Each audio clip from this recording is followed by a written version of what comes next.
dan dapat diandalkan. 3. Melakukan perbaikan tiada henti. Akuntabel. Kami bertanggung jawab atas kepercayaan yang diberikan. Panduan perilakunya adalah 1. Melaksanakan tugas dengan jujur, bertanggung jawab, cermat, disiplin, dan berintegritas tinggi. 2. Menggunakan kekayaan dan barang milik negara secara bertanggung jawab, efektif, dan efisien. 3. Tidak menyalahgunakan kewenangan jabatan. Kompeten. Kami terus belajar dan mengembangkan kapabilitas. Panduan perilakunya adalah 1. Meningkatkan kompetensi diri untuk menjawab tantangan yang selalu berubah. 2. Membantu orang lain belajar. 3. Melaksanakan tugas dengan kualitas terbaik. Harmonis, kami saling peduli dan menghargai perbedaan. Panduan perilakunya adalah 1.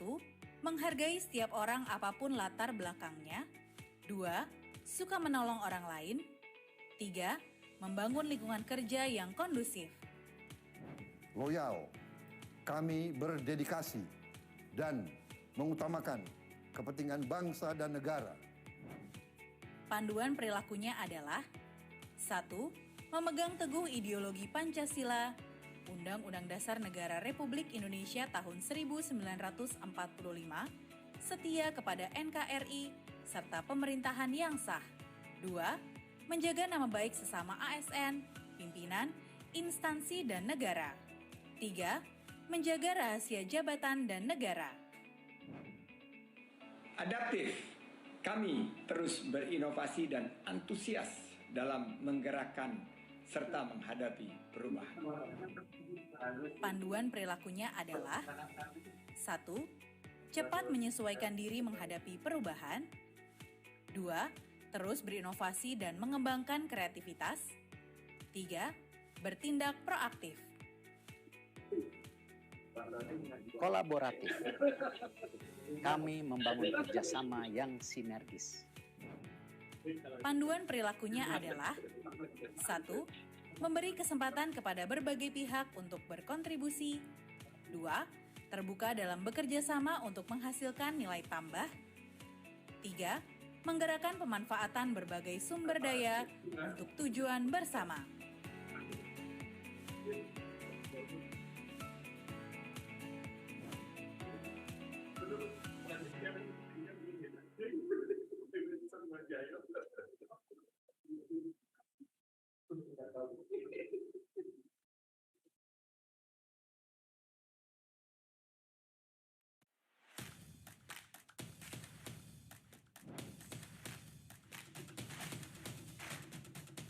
Untuk menggerakkan percepatan transformasi SDM aparatur, Presiden sudah menetapkan core values ASN, yakni berakhlak, yang merupakan akronim dari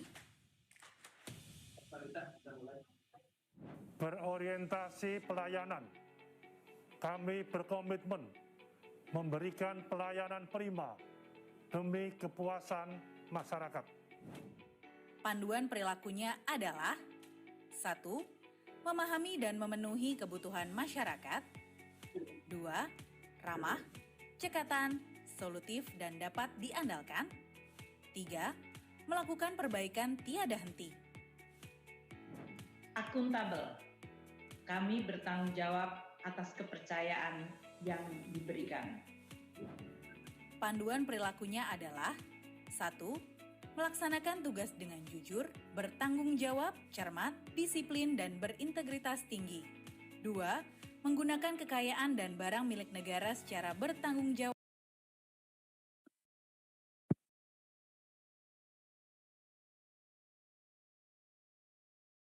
Assalamualaikum warahmatullahi wabarakatuh.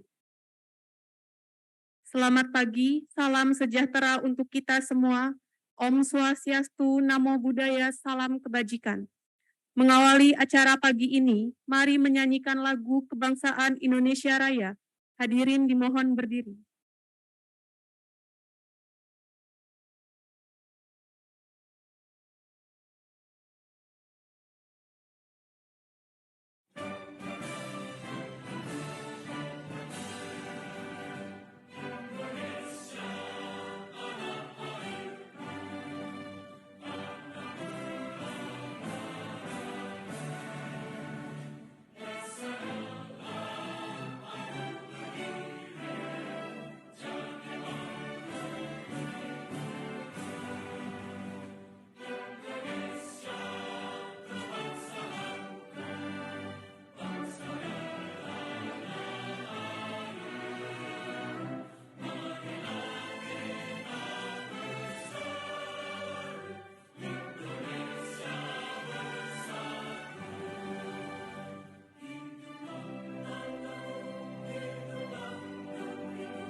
Hadirin disilakan duduk kembali.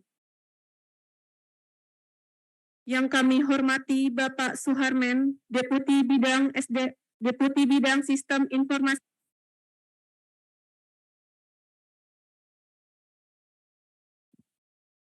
Yang kami hormati Bapak Alex Deni, Deputi Bidang SDM Aparatur Kementerian Pan-RB. Yang kami hormati Bapak Abbas Subagja,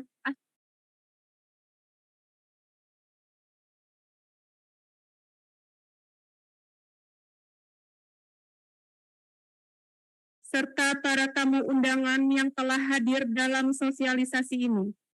Puji syukur kita panjatkan kehadirat Allah Subhanahu wa Ta'ala, Tuhan yang Maha.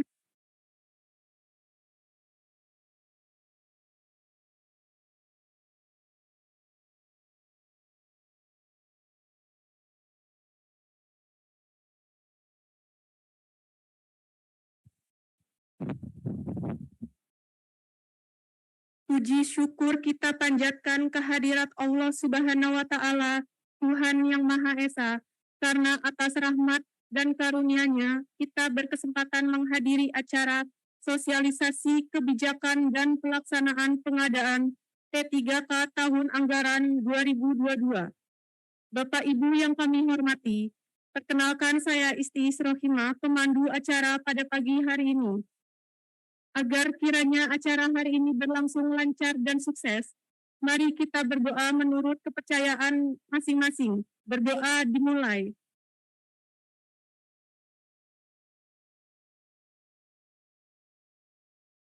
Berdoa selesai. Bapak Ibu hadirin yang berbahagia, memasuki acara selanjutnya akan disampaikan pemaparan materi tentang kebijakan dan pelaksanaan pengadaan P3K tahun anggaran 2022 oleh para narasumber. Adapun paparan materi akan disampaikan oleh Bapak Alex Deni, Deputi Bidang SDM Aparatur Kementerian Pan-RB, dan Bapak Suharmen, Deputi Bidang Sistem Informasi Kepegawaian BKN. Dan pemaparan akan dipandu oleh Asisten Deputi Perancangan Jabatan Perencanaan dan Pengadaan SDM Aparatur Kementerian Pan-RB. Selanjutnya kepada Bapak Abbas Subagja, disilakan untuk memandu jalannya pemaparan. Assalamualaikum warahmatullahi wabarakatuh.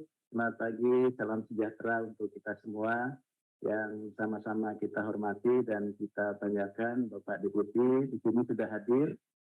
Bapak Alex Deni, beliau adalah Deputi Bidang SDM Aparatur. Terima kasih Pak atas kehadirannya. Nanti beliau akan menyampaikan kaitan dengan grand design untuk ASN kita ke depan, termasuk transformasinya, dikaitkan dengan urgensi pengadaan P3K tahun 2022. Nah ini saya kira Bapak Ibu, mindset kita harus kita samakan terkait dengan ini. Makanya nanti dari Pak Deputi SDM akan menyampaikan poin-poin yang tadi saya sampaikan.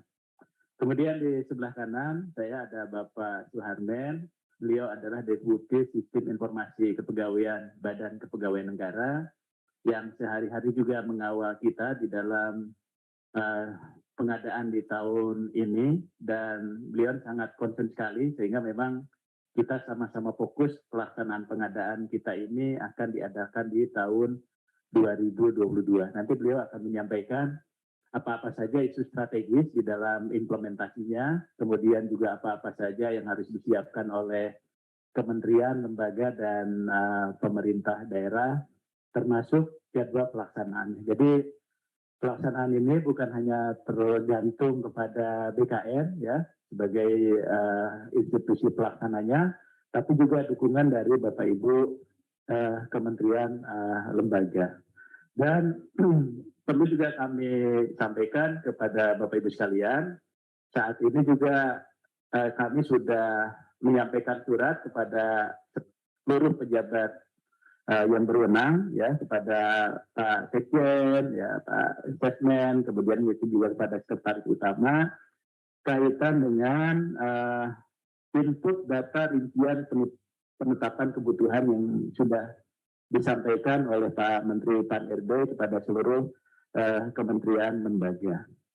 Nah, ini kan menurut rencana bahwa di akhir bulan ini akan dilakukan proses tahapannya, ya termasuk tadi Bapak Ibu kaitan dengan input data terhadap penetapan kebutuhan, mengingat pengumuman pendaftaran itu akan dilakukan di akhir Oktober 2022 itu. Sehingga untuk kelancaran pelaksanaan seleksi ini diharapkan input itu sudah dilakukan di dalam SSC-ASN-nya BKN. Nah, ini barangkali penting karena dari sampai saat ini menurut Pak Deputi tadi Pak Harmen bahwa baru 18 ya Pak ya, 18 instansi yang melakukan input untuk proses pengadaan tahapan ini. Nah, ini saya kira cukup penting Bapak Ibu sekalian. Dari aspek kebijakan untuk guru dan tenaga kesehatan kita juga sudah mengeluarkan instrumen-instrumen untuk tahapan seleksinya, termasuk juga untuk afirmasinya. Nah, itu. Kepala pusat BKN gitu ya, yang juga hadir dan mengawal proses ini. Kemudian juga Pak Deputi di sini juga sudah hadir teman-teman yang sama-sama kita hormati dari Panitia Seleksi Nasional Pengadaan PPDK tahun 2022. Dan Bapak Ibu sekalian, perlu juga kami sampaikan di sini, di dalam keputusan Menteri Pan-RB, kita juga sudah mengakomodir teman-teman dari Bareskrim, Pak Deputi. Bareskrim sudah masuk, sehingga kemarin itu betul Pak Harmen waktu kantor menyampaikan bahwa dia sudah inti kalau ada apa-apa, kita tidak perlu bersurat, jadi Bareskrim sudah bisa menindaklanjuti apabila terjadi temuan-temuan gitu ya, yang memang melanggar aturan yang ada, Pak. Dan mereka pun sudah minta surat dari kita supaya bisa menindaklanjuti dan mengawal dari awal Pak proses pengadaan itu. Cuma mereka minta surat Pak dari kita, nanti Mas Surya belum bisa siapkan suratnya dan sudah kita sampaikan juga ke kami. Kemudian yang kedua adalah Bapak Ibu para pemenang, ya para sekjen, para asesmen dan para sestama dan juga para pengelola kepegawaian, termasuk yang sudah gabung. Terima kasih juga para Kakandre BKN Pak yang sudah hadir bersama kita. Nah, mudah-mudahan nanti dari Pak Kakandre setelah ada pemaparan dari Pak Alex dan Pak Harmen juga bisa menyampaikan ya dan menindaklanjuti sesuai dengan tugas kewilayahan masing-masing. Terima kasih tentunya atas kehadiran Bapak Ibu teman-teman semua ya di forum yang berbahagia ini, karena ini cukup penting dan memang forum ini Pak Deputi sangat ditunggu-tunggu oleh teman-teman ya untuk kepastiannya, dan mudah-mudahan ini bisa menjawab ya kegalauan dan pertanyaan dari teman-teman semua kapan pelaksanaan seleksi akan dilakukan, sehingga setelah sosialisasi ini teman-teman kementerian, lembaga dan Pemda sudah bisa melakukan langkah-langkah persiapan untuk pelaksanaan seleksi tahun 2022. Tapi yang paling penting tadi untuk data itu menjadi penting karena itu adalah bagian yang cukup signifikan untuk keberlangsungan pengadaan tahun 2022. Nah, oleh sebab itu nanti dari Pak Deputi SDM Aparatur, Pak Alex Beni akan menyampaikan tadi seperti saya sampaikan, dan nanti selanjutnya Pak Harmen akan menyampaikan dari aspek kebijakan implementasinya ya dari peraturan Menpan yang sudah diturunkan dari Permen 429 dan ke beberapa keputusan Menteri Pan-RB. Barangkali itu sebagai pengantar. Selanjutnya kami persilahkan kepada Bapak Alex Beni, Deputi Bidang SDM Aparatur, untuk menyampaikan pencerahan dan beberapa informasi terkait dengan kebijakan pengadaan tahun 2022. Kepada Pak Deputi kami persilahkan.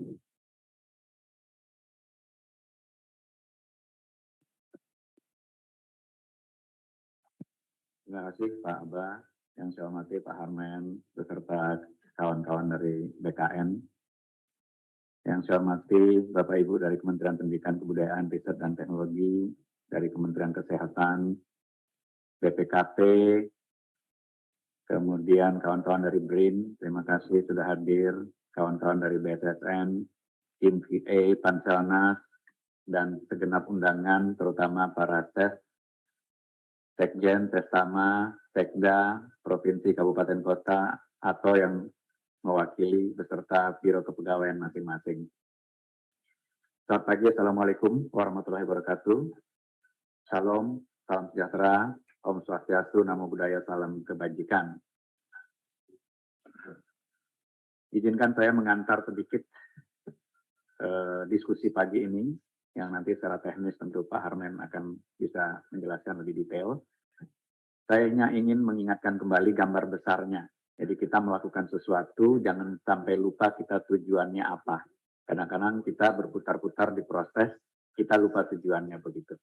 Nah, karena itu saya tidak akan pernah bosan mengingatkan tujuan kita adalah memenangkan visi misi pemerintah, dalam hal ini Presiden, kemudian beliau sudah menetapkan prioritas kerja 5 tahun ini, dan tentu kita berkewajiban untuk mendukung pencapaian prioritas kerja itu. Salah 2 diantaranya adalah pengembangan SDM dan penyederhanaan birokrasi. Kalau kita bicara pembangunan SDM, tentu nanti ya para pelaku utama, para aktor-aktor pentingnya adalah antara lain guru, ya, kemudian dosen, dan tentu juga nakes. Karena kalau kesehatan kita membaik, produktivitas kita bisa meningkat, kemudian nilai tambah yang dihasilkan bisa lebih baik. Nah, terkait dengan itu, Bapak Presiden ingin sekali mengantar kita menjadi negara maju yang besar kemungkinan bisa akan kita capai dalam 10-15 tahun ke depan. Ya, diperkirakan 2045 atau 2050 kita akan menjadi kekuatan ekonomi terbesar keempat di dunia. Bapak Ibu yang saya hormati, salah satu requirement-nya tentu saja menjadikan birokrasi kita, birokrasi yang profesional dan berkelas dunia. Nah, ini menarik. Kenapa? Kalau kita bicara kelas dunia, ini lagi hangat-hangat nih, sebentar lagi Piala Dunia di Qatar ya. Nah, tim-tim kelas dunia bertanding nih di sana. Nggak semua tim akan bertanding di sana, pilihan-pilihan saja. Kenapa? Mereka sepantar diadu di kelas dunia ini. Nah, dalam konteks pemerintahan, tentu kita juga punya indikator-indikator yang kita perbandingkan dengan pemain kelas dunia tadi. Ya, efektivitas pemerintahan misalnya, kemudahan berusaha, misalnya indeks persepsi korupsi dan lain-lain, yang saat ini kita ketinggalannya cukup jauh. Karena itu, PR kita untuk meningkatkan kinerja ASN kita sebagai pelaku birokrasi utama, sehingga kita betul-betul bisa memiliki indikator kinerja yang kira-kira sejajar dengan pemain-pemain atau negara-negara yang berkelas dunia tadi. Inilah tujuan kita. Jadi jangan sampai kita melupakan tujuannya pada saat kita melakukan aktivitas-aktivitas penting sebagai milestone untuk mencapai tujuan itu. PR kita masih sangat banyak. Kita masih mendengar ada istilah jual beli jabatan, ya, baik di pemerintahan bahkan di universitas, ya. Kita masih melihat tahun lalu kita kecolongan, ya, ada kecurangan-kecurangan dalam proses seleksi ASN kita di 2021. Itulah sebabnya mengapa kami dengan BKN itu belajar terus nih, bagaimana memperbaiki proses, bagaimana memitigasi resiko, bagaimana memastikan kualitas dari rekrutmen kita dari waktu ke waktu berjalan makin lama makin baik. Bapak Ibu yang saya hormati, contoh sederhana saja ya. Kalau kualitas pendidikan kita belum baik, maka orang-orang yang punya uang akan mengirim anaknya sekolah ke luar negeri. Bayangkan 2021 saja, ya, itu lebih dari 53.000 mahasiswa kita sekolah keluar. Nah, ini tentu devisanya keluar. Sebaliknya, kalau kualitas pendidikan kita baik, tentu negara-negara tetangga akan mengirim ya anak-anaknya untuk bersekolah ke kita. Nah, itulah salah satu mengapa kualitas pendidikan ini perlu kita pikirkan dengan baik. Kesehatan misalnya. Tahun lalu 2 juta WNI berobat ke luar negeri setiap tahun.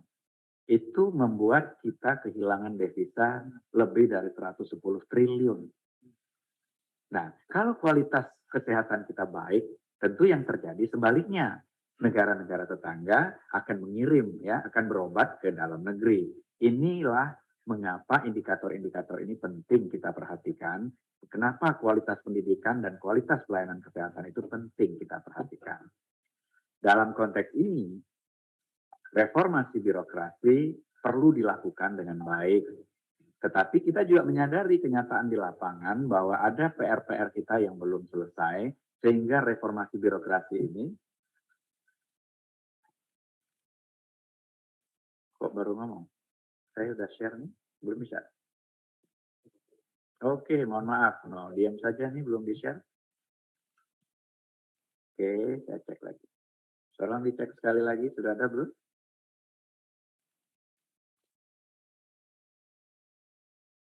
Oke, baik.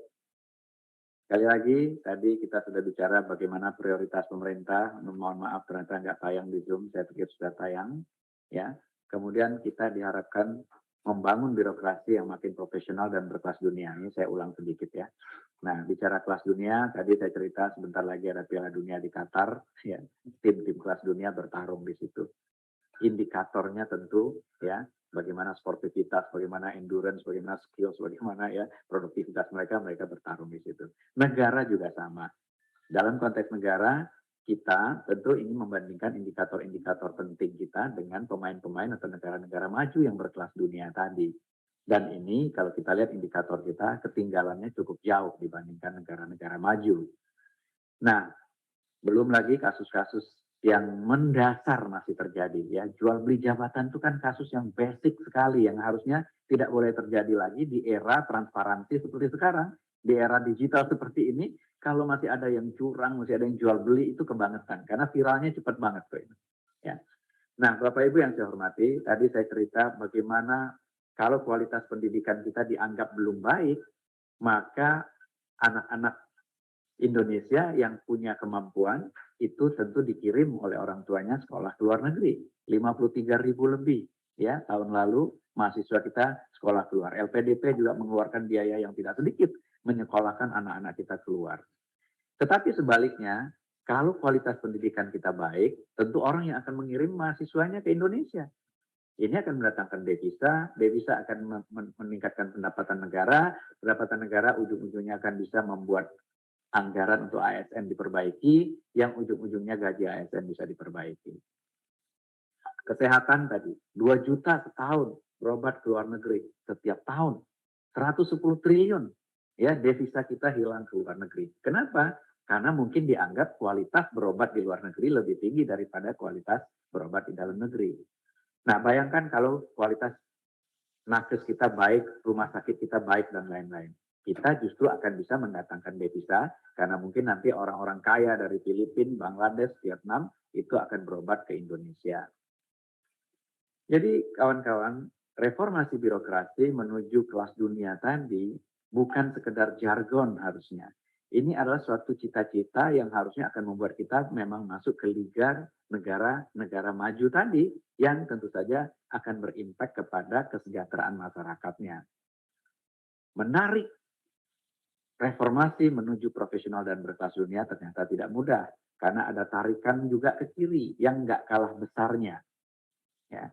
Masih ada KKN, masih ada kecurangan, jual beli jabatan, masih ada zona nyaman dari ASN kita untuk berubah, untuk belajar, dan lain-lain.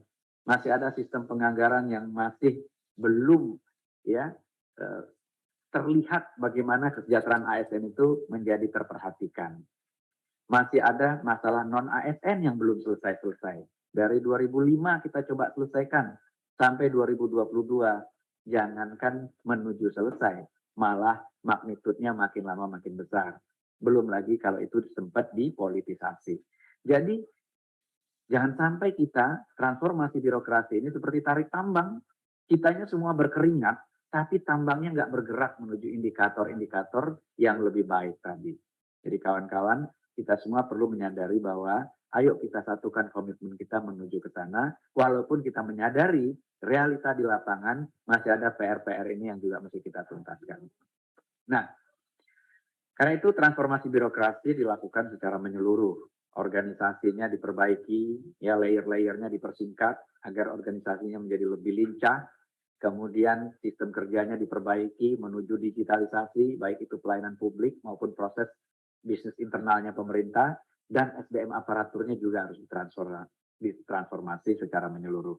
Budaya kerjanya diperkuat, kecepatan belajarnya ditingkatkan, kinerjanya ditingkatkan, penghargaannya pun harus kita perbaiki. Kemudian talent dan karirnya kita buka, ya, jalur-jalurnya. Percepatan transformasi digitalnya kita lakukan, dan jabatan-jabatannya kita rancang ulang. Ya, kemudian perencanaan dan pengadaannya kita perbaiki agar lebih baik terus dari waktu ke waktu. Nah, ini transformasi menyeluruh, sekali lagi, perlu dilakukan kalau kita memang ingin menjadikan bangsa kita ini menjadi negara maju dan masyarakatnya sejahtera. Dan kalau negaranya maju, insya Allah otomatis ASN-nya juga sejahtera. Postur ASN kita saat ini 4,2 juta, ya, di tahun 2022 ini 4,2 juta. Dan di awal tahun lalu 42% itu jabatannya adalah jabatan pelaksana. Nah, jabatan pelaksana by definition adalah jabatan-jabatan yang melaksanakan pekerjaan-pekerjaan yang mudah dipelajari, berulang, ya, repetitif, ya. Dan ini tentu rentan sekali terkena disrupsi. Kalau kita secara masif menerapkan SPBE dan digitalisasi, tentu pekerjaan-pekerjaan semacam ini akan mudah sekali digantikan oleh teknologi. Nah, beruntung kalau data terakhir yang saya peroleh bulan Agustus sudah turun ke 39% ya dari 42% ini, karena kita stop dulu merekrut pelaksana. Ya, karena kalau kita rekrut terus nanti piramidanya makin besar di bawah. Pada waktu kita going digital, maka ini nanti akan tentu saja terpengaruh. Jabatannya akan hilang dan perlu ada mobilisasi ke jabatan-jabatan lain. Di negara-negara maju, piramidanya sudah terbalik. Jadi pegawai pelaksana itu makin sedikit jumlahnya. Kenapa? Sudah digantikan oleh mesin, oleh robot, oleh teknologi, dan lain-lain. Sementara di kita, piramidanya masih seperti itu.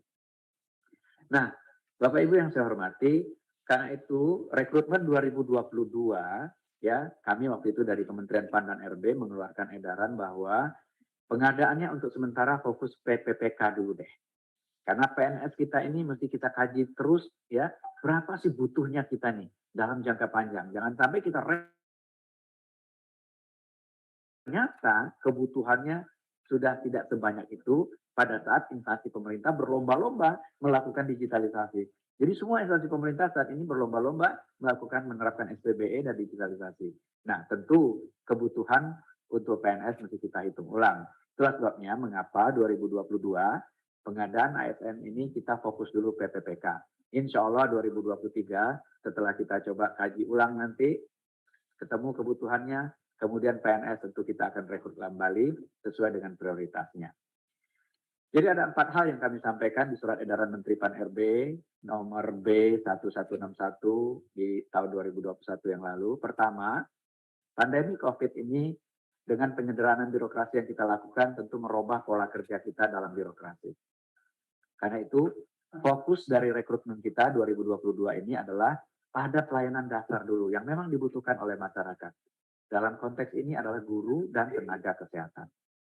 Dan yang ketiga, kita masih punya PR menyelesaikan kawan-kawan honorer STHK 2. Karena itu fokus rekrutmennya, ya, guru dan tenaga kesehatan haruslah memberikan prioritas kepada THK 2 ini. Karena kalau tidak nanti nggak selesai-selesai, sementara kita rekrut terus yang baru begitu. Nah, tentu sistem rekrutmennya kita perbaiki.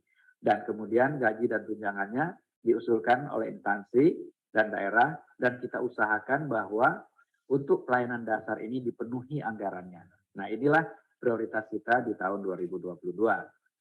Pada tahun sebelumnya, 2021, kita sebetulnya sudah memberikan afirmasi kepada THK 2, guru non-ASN dan lain-lainnya, yang punya sertifikasi, yang di atas 35 tahun, THK 2, sudah diberikan afirmasi. Tetapi rupanya proses yang kita lakukan seperti itu belum menyelesaikan masalah.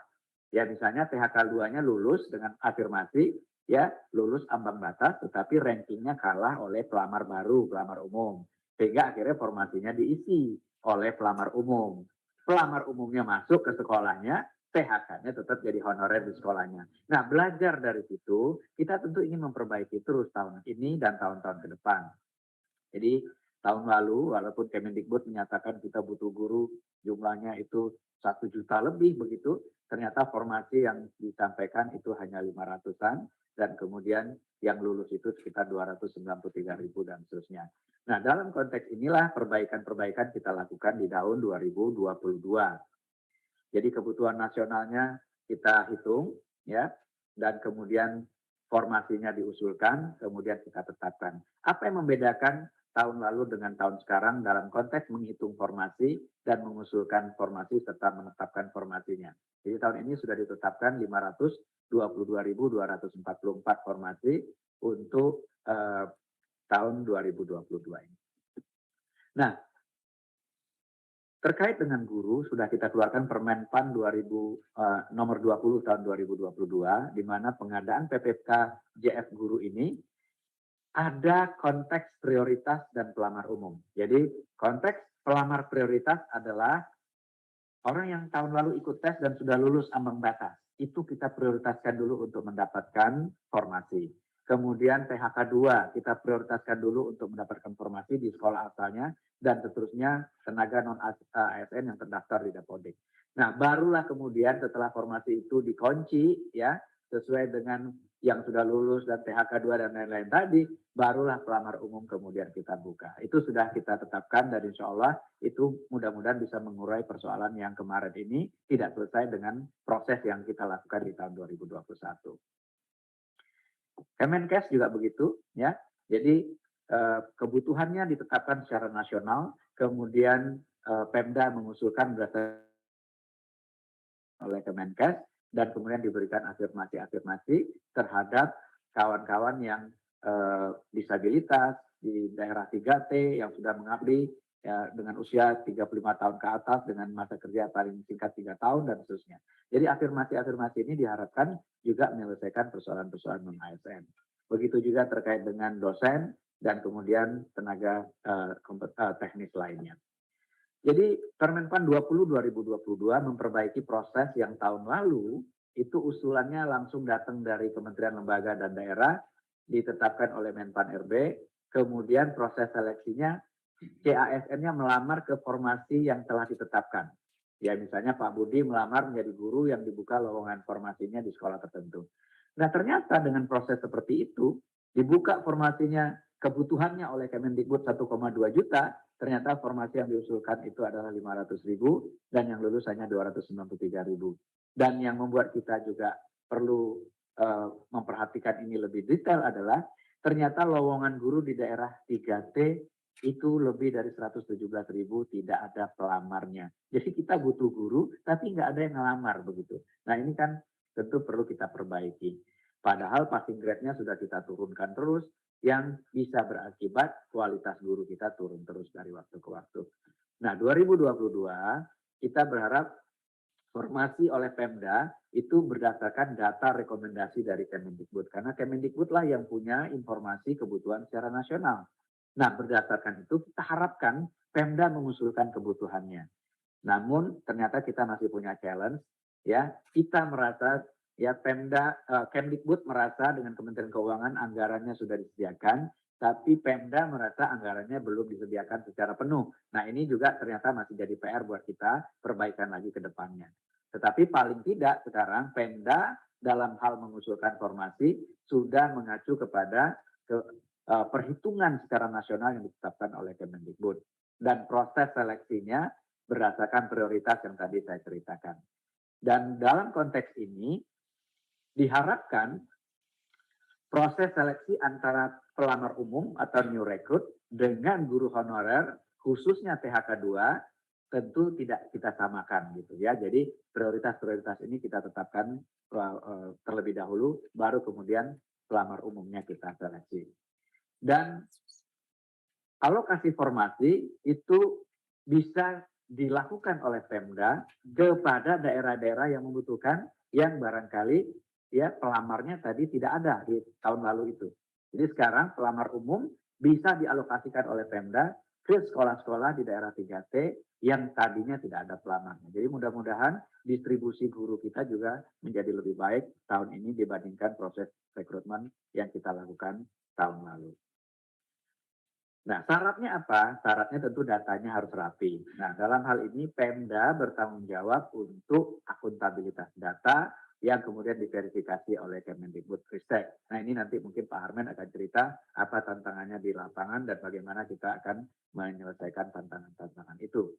Dan sekali lagi, pelamar umum kita buka tetap, tetapi setelah terlebih dahulu kawan-kawan yang tahun lalu lulus ambang batas, yang PHK 2, yang non-ASN terdaftar di Dapodik, itu kita berikan prioritas terlebih dahulu untuk masuk ke dalam formasi yang ada di sekolah asal mereka. Baru kemudian kita buka untuk pelamar umum yang memungkinkan juga pelamar umum ini ditempatkan oleh Pemda sesuai dengan kebutuhan daerah, ya, apakah itu daerah 3T atau bukan.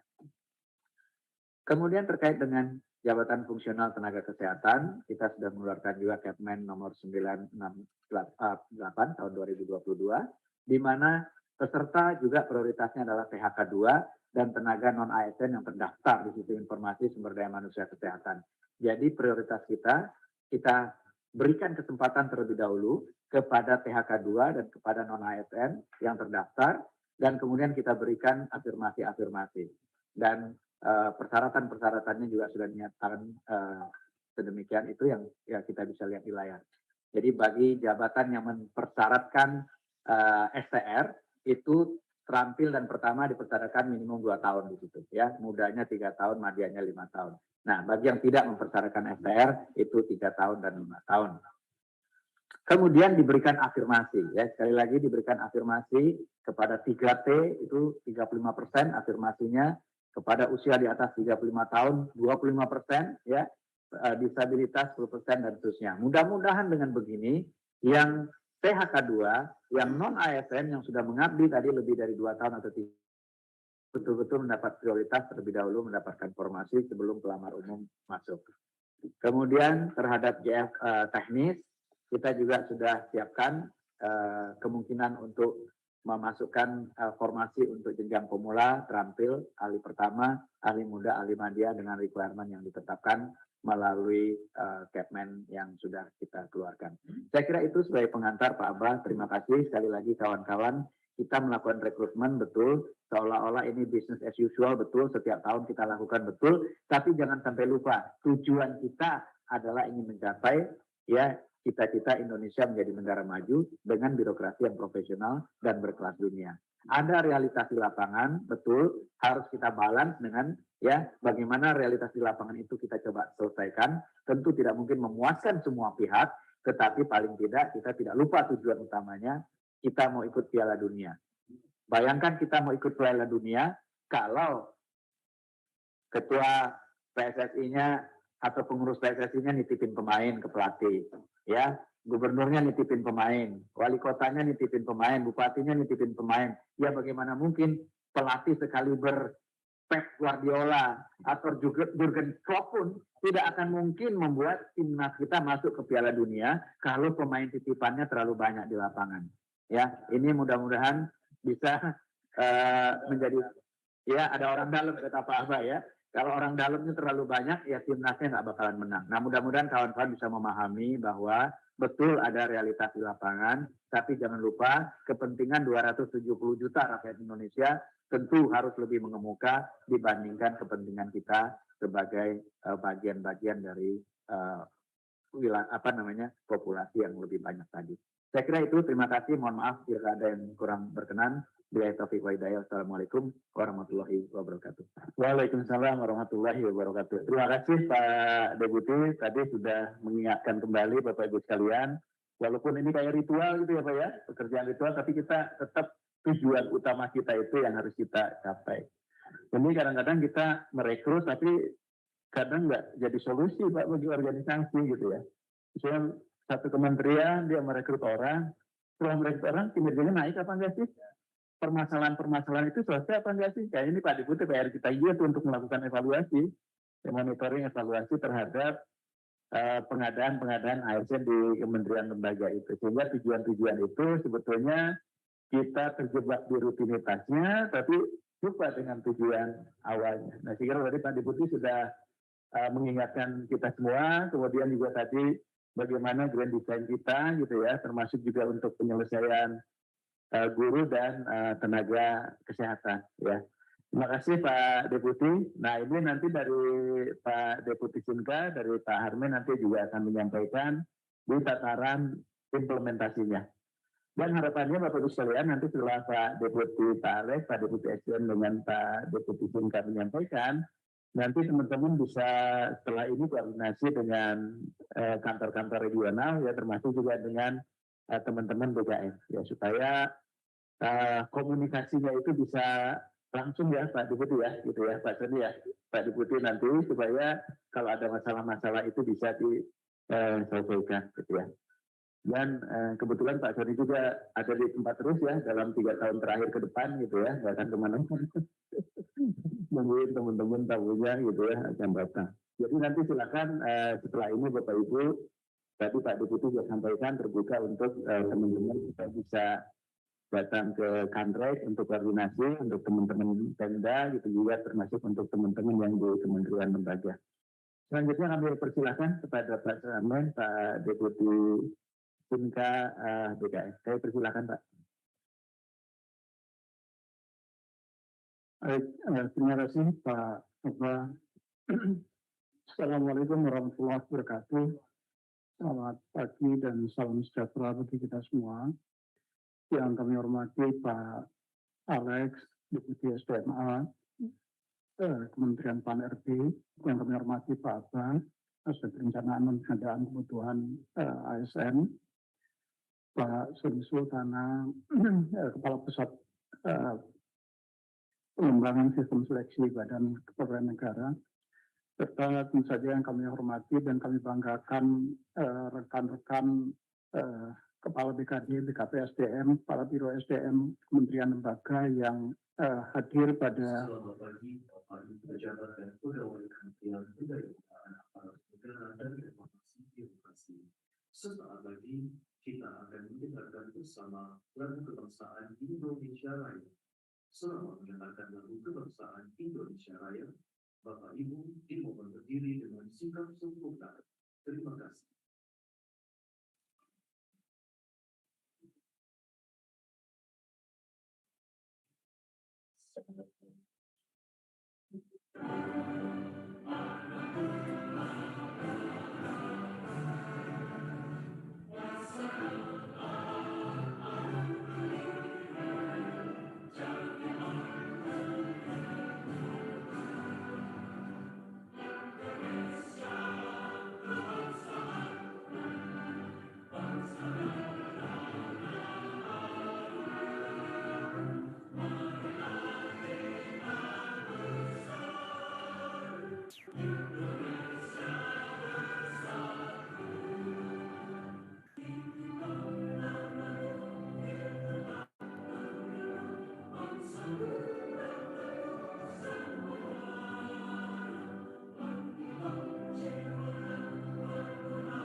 Terima kasih, kami lanjutkan karena tadi ada interrupt sebentar.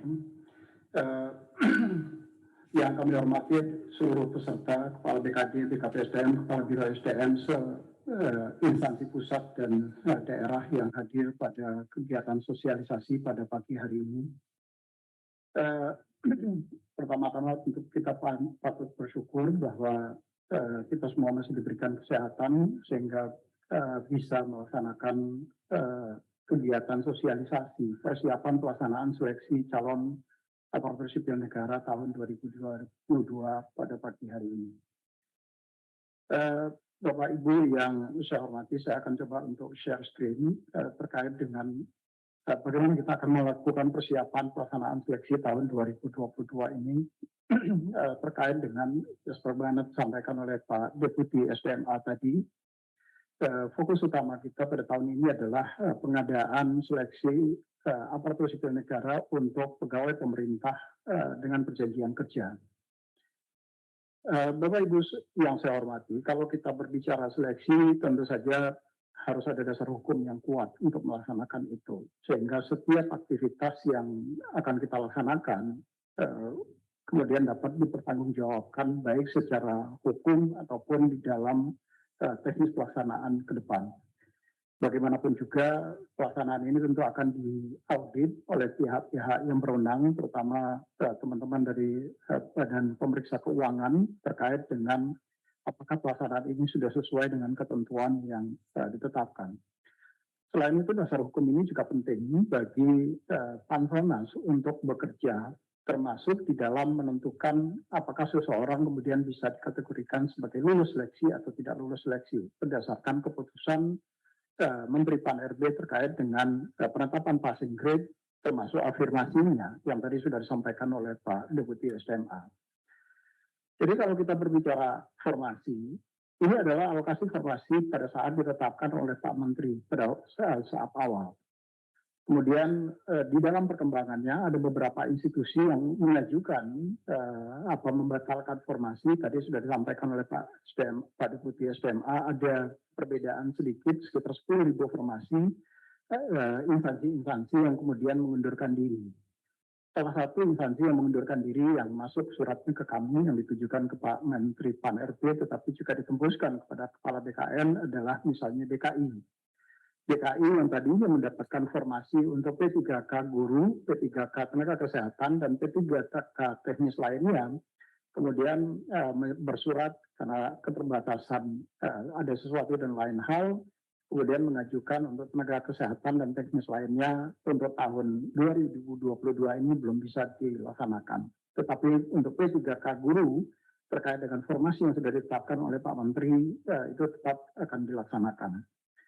Nah, informasi ini tentu nanti akan juga berdampak terhadap sistem seleksi calon aparatur sipil negaranya, karena dalam sistem seleksi masih terdapat formasi-formasi yang berdasarkan formasi yang ditetapkan di awal, kemudian sudah disetujui oleh Pak Menteri untuk dikeluarkan, maka tentu formasi ini akan kita keluarkan agar Bapak Ibu nanti yang akan mendaftar di formasi-formasi tadi tidak mendaftar pada formasi yang kosong atau istilah kami adalah zong, sehingga Bapak Ibu kemudian bisa mendaftar pada formasi-formasi yang memang dibuka dan disediakan oleh instansi, baik itu instansi pusat ataupun instansi daerah. Nah, kalau kita berbicara terkait dengan mekanisme atau tahapan di dalam pengadaan pegawai pemerintah perjanjian kerja ini, sebagaimana diatur di dalam PP 49 2018, mulai dari mekanisme perencanaan, kemudian dilakukan pengumuman lowongan nanti ke depan, beberapa waktu ke depan akan dilakukan pengumuman terkait dengan lowongan apa saja yang akan dilakukan, yang akan dibuka. Nah, tentu lowongan ini setelah Bapak Ibu di instansi selesai memasukkan daftar formasinya. Untuk instansi daerah, prosesnya sudah selesai dilakukan karena sifatnya diinjek langsung ke dalam database sistem seleksi calon aparatur sipil negara, dan saat ini sedang dilakukan verifikasi dan validasi atas kesesuaian SK Menteri Pan-RB terkait dengan penetapan formasi dengan yang data-data yang sudah masuk di dalam database sistem seleksi. Nah, yang masih berproses saat ini adalah formasi-formasi yang ada di instansi dan instansi pusat, kementerian dan lembaga. Saat ini masih di dalam proses input. Ibu Sesmenpan beberapa waktu yang lalu telah bersurat kepada seluruh sekjen sesama dan sesmen di kementerian lembaga yang mendapatkan formasi pada tahun ini untuk segera menyelesaikan input data formasi tadi paling lambat tanggal 28 Oktober 2022. 28 Oktober 2022 artinya besok Bapak Ibu di instansi kementerian lembaga diharapkan sudah bisa menyelesaikan input data formasi yang ke dalam sistem seleksi calon aparatur sipil negara ini. Nah, setelah Bapak Ibu selesai melaksanakan input data formasi tadi, nanti BKN, kantor pusat BKN dalam hal ini adalah Direktorat Pengadaan dan Kepangkatan akan melakukan verifikasi terhadap formasi tadi, apakah formasi yang sudah Bapak Ibu input ke dalam sistem seleksi calon aparatur sipil negara konsisten dengan surat keputusan Menteri PAN RB terkait dengan penetapan formasi bagi kementerian lembaga. Nah, setelah formasi ini clear dan bersih, baru kita akan membuka sistem seleksi tadi supaya Bapak Ibu kemudian bisa memilih formasi-formasi yang sesuai dengan latar belakang pendidikan Bapak Ibu. Dan Bapak Ibu kemudian bisa melakukan melamar melalui sistem, tidak ada transaksi apapun di situ. Bapak Ibu cukup mendaftar melalui sistem seleksi calon aparatur sipil negara. Kemudian dilakukan seleksi, ada 2 seleksi yang dilakukan karena ini adalah P3K. Kalau untuk PNS ada 3 tahapan seleksi, yaitu seleksi administrasi, seleksi kompetensi dasar, dan seleksi kompetensi bidang untuk melihat kesesuaian antara kualifikasi pendidikan dengan bidang pekerjaan yang akan Bapak Ibu lamar. Tetapi karena ini adalah P3K, maka seleksinya hanya ada 2, yaitu seleksi administrasi dan seleksi kompetensi. Kemudian setelah dilakukan seleksi, nanti akan ada pengumuman hasil seleksi dan selanjutnya dilakukan pengangkatan menjadi pegawai pemerintah dengan perjanjian kerja. Bapak Ibu tentu nanti begitu diangkat, usulan pengangkatan, Bapak Ibu harus mengisi daftar riwayat hidup melalui sistem juga, dan nanti berdasarkan data riwayat hidup yang sudah Bapak Ibu sampaikan, maka akan diterbitkan nomor induk P3K bagi Bapak Ibu yang lulus seleksi tadi. Nah, di dalam proses seleksi, tadi kami sampaikan semua menggunakan teknologi, kita tidak lagi menggunakan ada proses manual, mulai dari pengumuman sampai dengan pendaftaran semua melalui sistem seleksi calon aparatur sipil negara, yang dalam hal ini nanti tentu Bapak Ibu akan memilih sistem seleksi pegawai pemerintah dengan perjanjian kerja. Nah, setelah nanti Bapak Ibu melakukan pendaftaran, kemudian akan ada seleksi. Seleksinya juga menggunakan teknologi. Untuk Bapak Ibu guru, maka seleksinya nanti akan menggunakan sistem ujian nasional berbasis komputer teman-teman di Kementerian Dikbud. Sedangkan untuk tenaga kesehatan itu akan menggunakan sistem komputer assisted testnya Badan Kepegawaian Negara. Kenapa kita bagi? Karena waktunya sangat pendek. Waktu untuk bulan Desember, maka kalau ini tidak kita bagi bebannya, maka dikhawatirkan nanti pelaksanaan seleksinya akan lewat dari tahun anggaran. Nah, tetapi mekanisme transfer data yang kita lakukan itu tidak dilakukan secara manual. Data akan dienkripsi dan disampaikan melalui sistem seleksi calon, sistem pengolahan data hasil seleksi SSCASN pengolahan nilai. Dan begitu dilakukan pengolahan nilai sesuai dengan passing grade yang sudah ditetapkan oleh keputusan Menteri PAN RB dan afirmasinya, maka hasil kelulusan ditandatangani juga dengan menggunakan digital signature. Jadi tidak ditandatangani secara basah, dan setelah ditandatangani dengan menggunakan tanda tangan digital, maka hasil seleksi Bapak Ibu bisa langsung mendownload dan mengumumkan di portal Bapak Ibu masing-masing instansi. Nah, bagaimana sistem mekanismenya? Jadi nanti akan pertama tentu akan dilakukan sinkron data terkait dengan formasi tadi untuk memastikan bahwa setiap formasi yang sudah ditetapkan oleh Pak Menteri itu betul-betul konsisten dengan yang ada di dalam database yang nanti akan Bapak Ibu pilih. Kemudian admin dari masing-masing instansi melakukan setting terhadap beberapa variabel yang harus dilakukan di situ, termasuk waktu pendaftaran, tanggal dan jam berapa pendaftaran itu akan ditutup. Dan tentu ini akan seragam untuk seluruh nasional. Kemudian setelah dilakukan setting beberapa variabel tadi, kemudian dilakukan pembukaan untuk pendaftaran. Banyak Bapak Ibu guru yang bertanya kepada kami kapan sih ini akan dibuka gitu. saya selalu mengatakan ini akan dibuka setelah formasinya tadi betul-betul clear dan clean. Karena jangan sampai nanti Bapak Ibu terjebak mendaftar pada formasi yang sebetulnya formasinya ternyata tidak ada. Gitu. Ini tentu untuk kepentingan Bapak Ibu semua, kami ingin memastikan bahwa Bapak Ibu kemudian tidak mendaftar pada formasi yang kosong. Kemudian setelah itu Bapak Ibu membuat akun dan melakukan pendaftaran dan memilih formasi yang akan Bapak Ibu lamar. Setelah Bapak Ibu melamar, kemudian ada tugas instansi untuk melakukan verifikasi terhadap persyaratan administrasi yang Bapak Ibu sampaikan dan melakukan pengumuman hasil verifikasi administrasi tadi.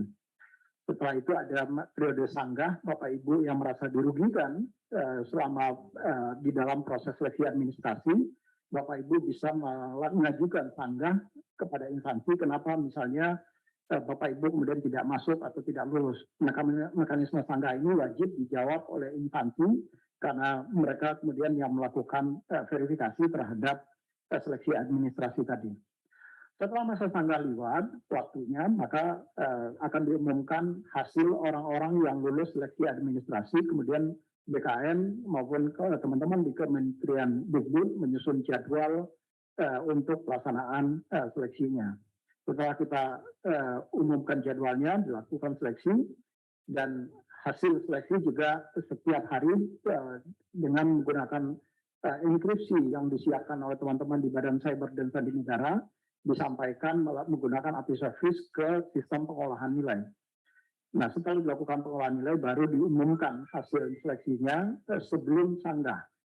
Setelah dilakukan pengumuman hasil seleksi, kemudian dibuka kembali periode sanggah untuk Bapak Ibu yang merasa dirugikan di dalam nilainya misalnya tidak sesuai dengan yang hasil pengolahan dengan yang Bapak Ibu peroleh pada saat seleksi. Di periode sanggah ini kemudian kalau ternyata Bapak Ibu benar tentu ada perubahan di dalam penilaiannya, kemudian tetapi tentu saja nanti karena ini semua akan terrecord di dalam database server sistem seleksi, maka tentu instansi wajib untuk menjawab atas sanggahan yang Bapak Ibu sampaikan. Kalau sanggahan itu terkait dengan pelaksanaan seleksi yang dilakukan melalui sistem CAT BKN, maka BKN wajib untuk menjawab dan menjelaskan sanggahan yang Bapak Ibu ajukan. Dan begitu juga kalau sanggahan itu karena Bapak Ibu mengikuti seleksi melalui sistem UNBK, maka teman-teman di UNBK wajib untuk menjawab sanggahan kalau Bapak Ibu merasa dirugikan atas nilai-nilai yang diperoleh.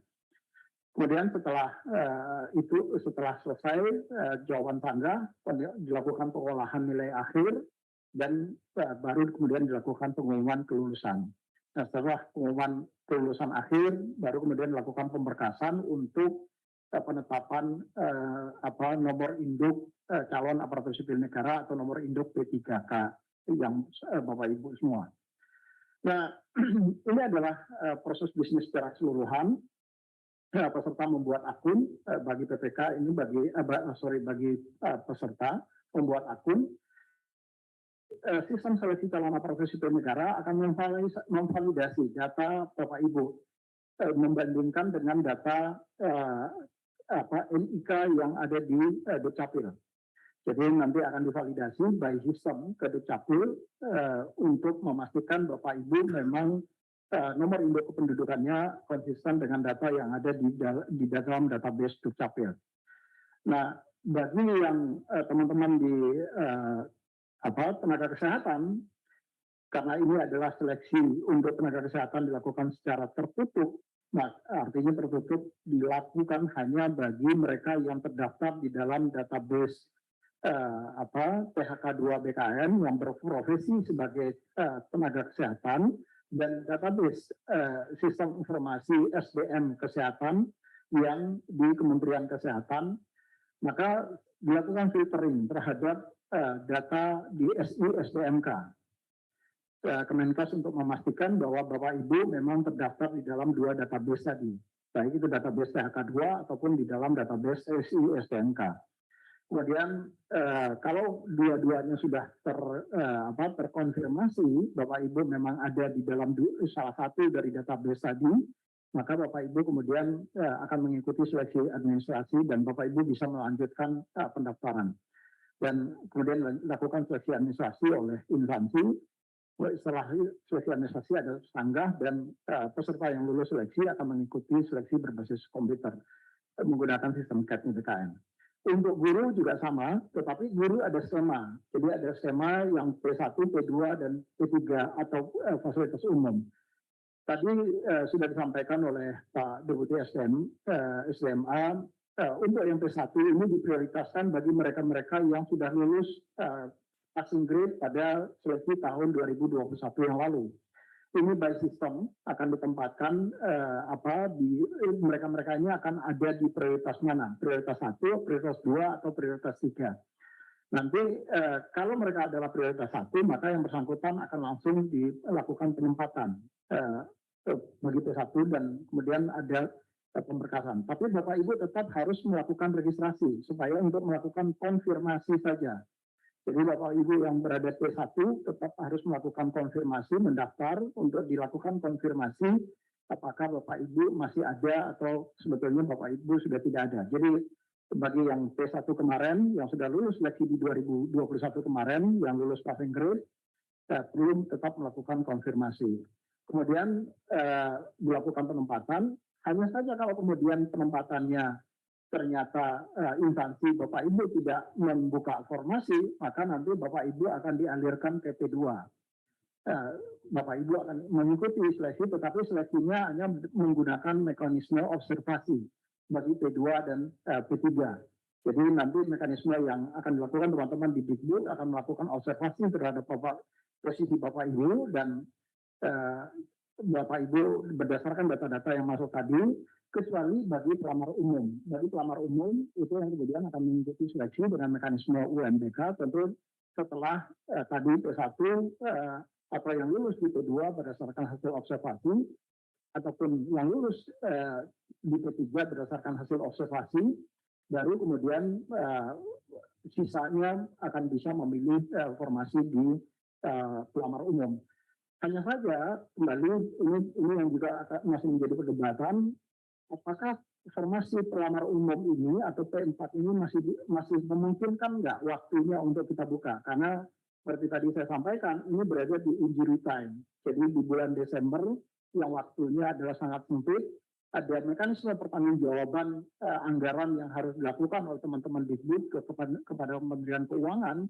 Kalau ini bisa diselesaikan sebelum tanggal 12 Desember, pelamar umum ini akan bisa kita buka. Ini yang nanti kami perlu mendapatkan kepastian dari teman-teman Dikbud, apakah kita akan membuka formasi di pelamar umum ini. Kalau ini tidak bisa dibuka, maka tentu pelamar umum akan dinaikkan statusnya menjadi ke P3. Nah ini yang nanti perlu tapi P3 dan P2 dan P3 tentu akan digabung nanti posisinya, karena mereka adalah berada pada level yang sama dan mereka adalah yang juga sudah terdaftar di dalam database-nya Dapodik maupun PHK2-nya BKN. Jadi ada skema penyederhanaan kalau misalnya 3 tahapan ini tidak memungkinkan waktunya kita laksanakan pada tahun ini juga. Itu salah satu yang kemudian akan menjadi kendala di dalam waktu yang pendek ini. Nah, setelah semua sesuai dengan posisinya, saya memang hari ini tadi malam teman-teman di Kementerian Dikbud sudah menyelesaikan mekanisme pertukaran data antara sistem seleksi calon aparatur sipil negara dengan sistem di database Dapodik. Hari ini akan dilakukan uji coba, ini sedang berlangsung. Teman-teman di Dikbud sedang ada di Badan Kepegawaian Negara untuk melakukan simulasi supaya tidak ada orang yang salah kamar, supaya tidak ada orang yang kemudian misalnya dia sebetulnya honor di SD1 tetapi kemudian SD1-nya karena buka formasi tapi ternyata terlempar ke SD nomor 3 misalnya. Nah ini harus dipastikan betul Bapak Ibu, kemudian tidak ada yang salah kamar. Kadangkala sudah kita pastikan pun masih tetap saja karena datanya ada ratusan ribu di database Dapodik, potensi-potensi seperti itu tetap masih ada. Tetapi ini yang kita coba antisipasi semaksimal mungkin potensi risiko tadi dengan simulasi yang kita lakukan bersama-sama dengan teman-teman di Kementerian Dikbud. Kalau simulasi ini kemudian sukses pada hari ini dan instansi pusat bisa menyelesaikan penginputan formasi sebagaimana surat Ibu Sesmen Pan RW yaitu besok, maka kami optimis paling lambat tanggal 31 Oktober besok sistem seleksi ini sudah bisa kita buka untuk Bapak Ibu bisa melakukan pelamaran. Tetapi kalau ini belum selesai, maka tentu saja kami harus memastikan terlebih dahulu formasi-formasi tadi Bapak Ibu kemudian tidak mendaftar pada formasi yang zong atau yang sebetulnya tidak dibuka tetapi masih ada di dalam database SSCISN.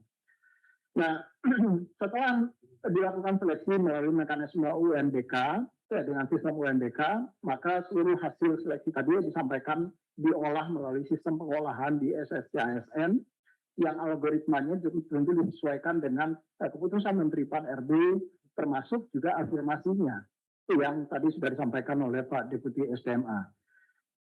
Kemudian baru dilakukan sanggah kalau Bapak Ibu ada yang merasa dirugikan dari hasil pengolahan itu dilakukan sanggah dan baru pengumuman hasil akhir terhadap ketentuan apakah Bapak Ibu lulus seleksi atau tidak lulus seleksi. Nah, tahun ini belajar dari pengalaman tahun lalu banyak sekali ya ini orang Indonesia kalau masih bisa curang ya kenapa tidak curang gitu. Itu yang kami berusaha untuk memperbaiki. Tahun lalu banyak sekali dari Bapak Ibu yang kemudian harus digugurkan karena Bapak Ibu menggunakan materai palsu. Jadi padahal menggunakan materai palsu itu adalah kejahatan serius Bapak Ibu karena itu diatur di dalam undang-undang perpajakan kita. Jadi tahun ini kemudian kami menyiapkan sistem pendaftaran itu dengan menggunakan e-materai. Jadi kita tidak lagi menggunakan materai fisik, tetapi menggunakan elektronik materai dan kami bekerja sama dengan teman-teman di Peruri dan Peruri sudah menyediakan beberapa provider untuk memudahkan Bapak Ibu bisa membeli e-materai untuk dicantumkan di dalam formulir lamaran Bapak Ibu. Dan nempel di dalam sistemnya. Nah, kalau begitu nempel nanti dia juga akan terkonfirmasi kepada sistemnya Peruri dan terkonfirmasi di dalam sistem e-materainya BKM. Kalau Bapak Ibu menggunakan e-materai tentu Bapak Ibu juga akan lebih dimudahkan, lebih diuntungkan karena Bapak Ibu tidak perlu kemudian mencari materai kemana-mana. Yang kedua juga Bapak Ibu tidak perlu lagi kemudian menempel, kemudian harus mengirimkan berkas. Di foto terus dikirimkan, tetapi langsung sistem langsung menampilkan di situ. Ada beberapa yang provider yang disiapkan oleh Peruri, yaitu ada di Pajakku, ini yang dikelola oleh teman-teman di Dijen Pajak, kemudian ada Finnet, kemudian ada Mitracom, Eka Sarana, dan Peruri sendiri, dan Koperasi Swadharma. Jadi silakan pilih di antara yang paling mudah bagi Bapak Ibu untuk memilih, yang penting e-materainya tertempel di dalam surat lamaran yang Bapak Ibu ajukan.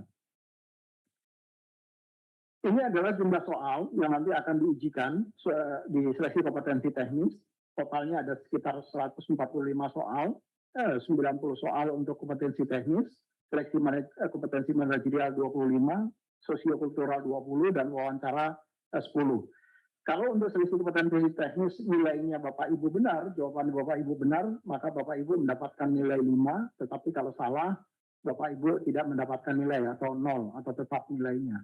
Begitu juga dengan kompetensi manajerial, nilainya tidak fix karena ini adalah yang dilihat kecenderungan Bapak Ibu di dalam melaksanakan sistem manajemen. Jadi nilainya adalah dalam bentuk range 1 sampai dengan 4. Kalau kecenderungan Bapak Ibu sangat baik misalnya, maka Bapak Ibu akan mendapatkan nilai 4. Tetapi kalau jauh dari yang ekspektasi, maka tentu Bapak Ibu akan mendapatkan nilai 1. Yang Bapak Ibu tidak akan mendapatkan.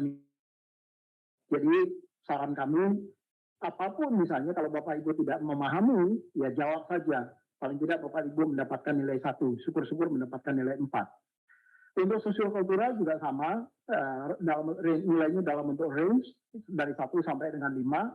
Kalau Bapak Ibu menjawab paling menggambarkan pribadi Bapak Ibu adalah orang yang sosialita misalnya, tetapi sosialita bukan dalam arti yang aktif di sosial media, bukan itu, tetapi bukan artis, tetapi yang orang yang kemudian betul-betul mampu beradaptasi dengan baik kepada masyarakat. Karena yang kita harapkan ASN ini kan adalah juga sekaligus sebagai orang yang mampu memberikan layanan yang terbaik kepada masyarakat, tetapi juga mampu beradaptasi dengan baik kepada masyarakat sebagaimana core value ASN yang berakhlak.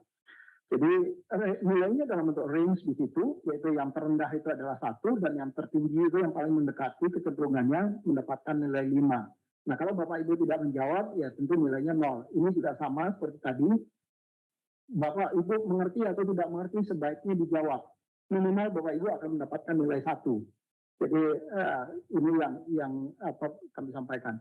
Untuk wawancara juga sama, karena wawancara itu tidak bisa dengan hitam putih. Jadi orang hanya bisa melihat kecenderungan, maka juga ada nilai range-nya di situ. Kalau kecenderungannya sangat baik, sesuai dengan ekspektasi yang diharapkan oleh pemerintah, maka tentu akan mendapatkan nilai maksimal yaitu 4, tapi karena kalau ekspektasinya jauh dari yang diharapkan oleh pemerintah, maka nilainya adalah 1 di situ. Nah, bagi teman-teman yang disabilitas ataupun yang formasi umum itu ada perbedaan waktu. Jadi untuk yang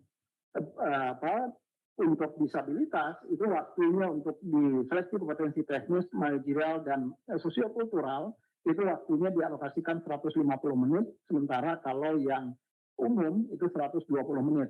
Begitu juga dengan wawancara yang umum 10 menit dan yang disabilitas, teman-teman yang disabilitas itu sebanyak 15 menit. Sehingga secara keseluruhan waktu yang dialokasikan untuk seleksi ini bagi yang umum itu selama 130 menit dan teman-teman yang mengalami ada gangguan disabilitas itu waktunya sebanyak 165 menit. Ini adalah ancar-ancar jadwal seleksi yang kalau kita semua konsisten, tadi kami sampaikan, teman-teman kementerian lembaga bisa menyelesaikan input formasi pada besok sesuai dengan surat Ibu Sesmenpan, di mana batas waktunya itu adalah besok.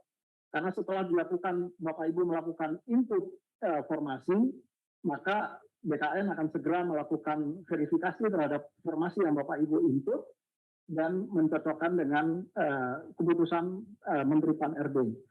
Nah, kalau ini kita bisa lakukan secara konsisten dalam waktu pengumuman itu, pembukaan seleksi ini bisa kita lakukan di tanggal 31 Desember.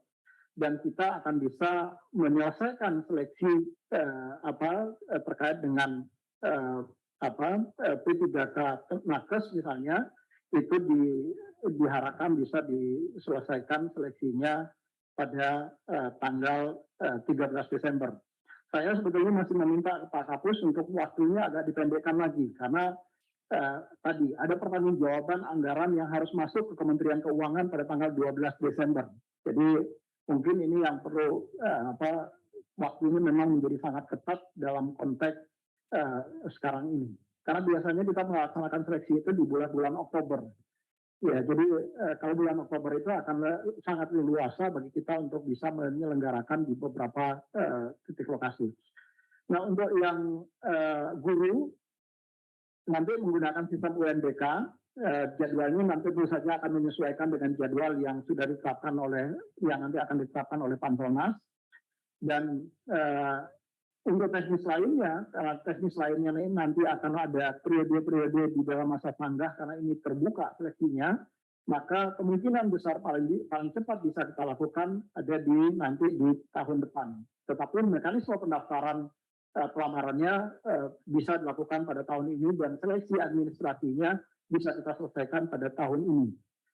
Titik lokasi yang akan digunakan untuk titik lokasi seleksi yang akan kita gunakan untuk tenaga kesehatan itu ada di 102 titik lokasi ujian, 36 titik lokasi BKN, 12 titik lokasi mandiri BKN, 36 titik lokasi yang disediakan di Poltekkes yang disediakan oleh teman-teman di Kemenkes, dan ada 15 titik lokasi mandiri yang teman-teman bisa menggunakan titik lokasi mandiri supaya pergerakan orang pegawai Bapak Ibu tidak terlalu jauh ke titik lokasi yang disediakan oleh pemerintah.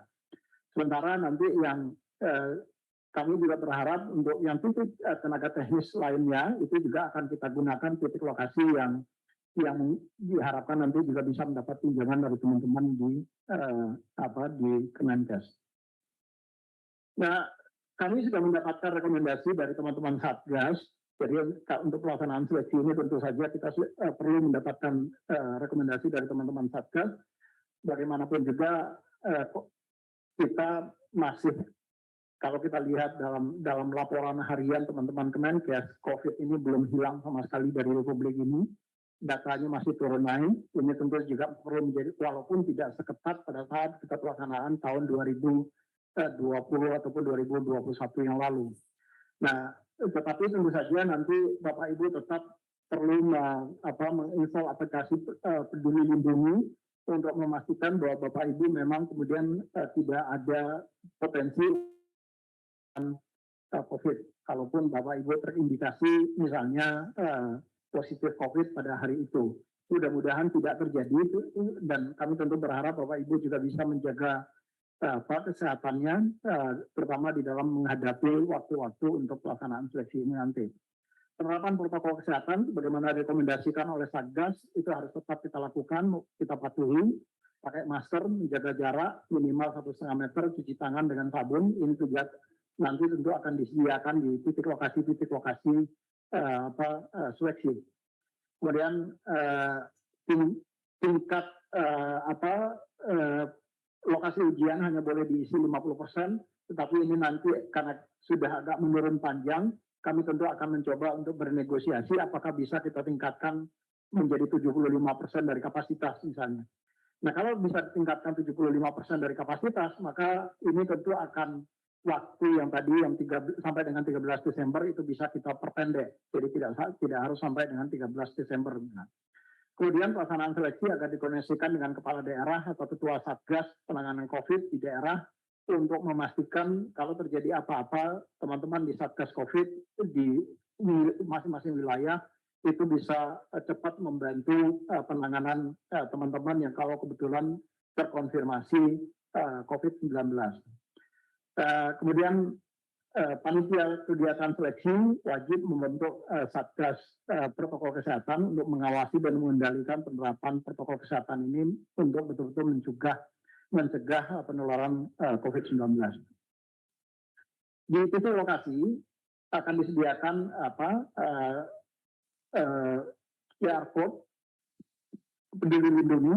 Jadi nanti teman-teman di UNBK juga akan kami minta untuk menyediakan pamflet untuk bisa setiap peserta men-scanning QR Peduli Lindungi itu pada titik lokasi ujian sehingga semua yang mengikuti seleksi akan termonitor oleh pemerintah di dalam konteks penanganan COVID-19 ini. Kemudian panitia seleksi instansi wajib mengecek status vaksinasi peserta. Ini yang diminta oleh teman-teman di di Satgas COVID. Kalau Bapak Ibu sudah 3 kali, tentu ini akan lebih memudahkan bagi Bapak Ibu untuk mengikuti seleksi karena kelonggaran yang sudah diberikan oleh pemerintah kalau kita sudah mendapatkan vaksin booster atau 3 kali vaksin. Namun bagi Bapak Ibu yang baru mengikuti vaksin 2 kali, vaksin lengkap itu juga masih dimungkinkan. Nah, bagi Bapak Ibu yang belum mengikuti vaksin, ini perlu meminta surat keterangan dari dokter bahwa Bapak Ibu memang tidak melakukan vaksin karena alasan-alasan kesehatan misalnya. Ini tentu masih tetap dimungkinkan Bapak Ibu bisa mengikuti seleksi, tetapi dengan Bapak Ibu membawa surat keterangan dokter dari rumah sakit pemerintah. Ini adalah prosedur pelaksanaan seleksi, ini relatif sama setiap tahun, jadi sejak kita positif COVID, diterjang badai COVID tahun 2020, mekanisme dan prosedur ini masih konsisten kita terapkan, tidak boleh ada orang berkerumun, ini masih tetap konsisten kita laksanakan, dan ini tentu saja akan dipantau dan dimonitor oleh Satgas COVID. Jadi mohon betul, terutama di titik-titik lokasi mandiri, Bapak Ibu bisa konsisten untuk melaksanakan protokol kesehatan ini dengan sebagaimana yang disampaikan oleh teman-teman di Satgas Nasional. Nah, bagaimana pembagian tugas panitia? Kami juga sudah menyiapkan ada tim pelaksana KET BKN, ada koordinator, pengawas ujian, dan petugas IT untuk yang ada tugasnya masing-masing di situ. Terutama kalau petugas IT untuk memastikan bahwa seluruh OS KET BKN itu terinstall kalau itu menggunakan sistem KET BKN. Karena OS BKN ini paling tidak pada saat kita pelaksanaan seleksi SKB kemarin masih belum bisa ditembus oleh teman-teman yang menggunakan software remote access. Walaupun saya tentu saja orang karena berusaha untuk melakukan cheating, dia akan berusaha untuk mencoba segala upaya untuk melakukan bisa menembus itu. Nah, kami tentu seperti tadi disampaikan oleh Pak Deputi SDMA akan berusaha terus untuk meningkatkan keamanan dan ya sekarang dengan menggunakan CAT OS di mana sistem CAT BKN ini tidak bisa jalan kalau tidak menggunakan OS yang sudah kita sediakan.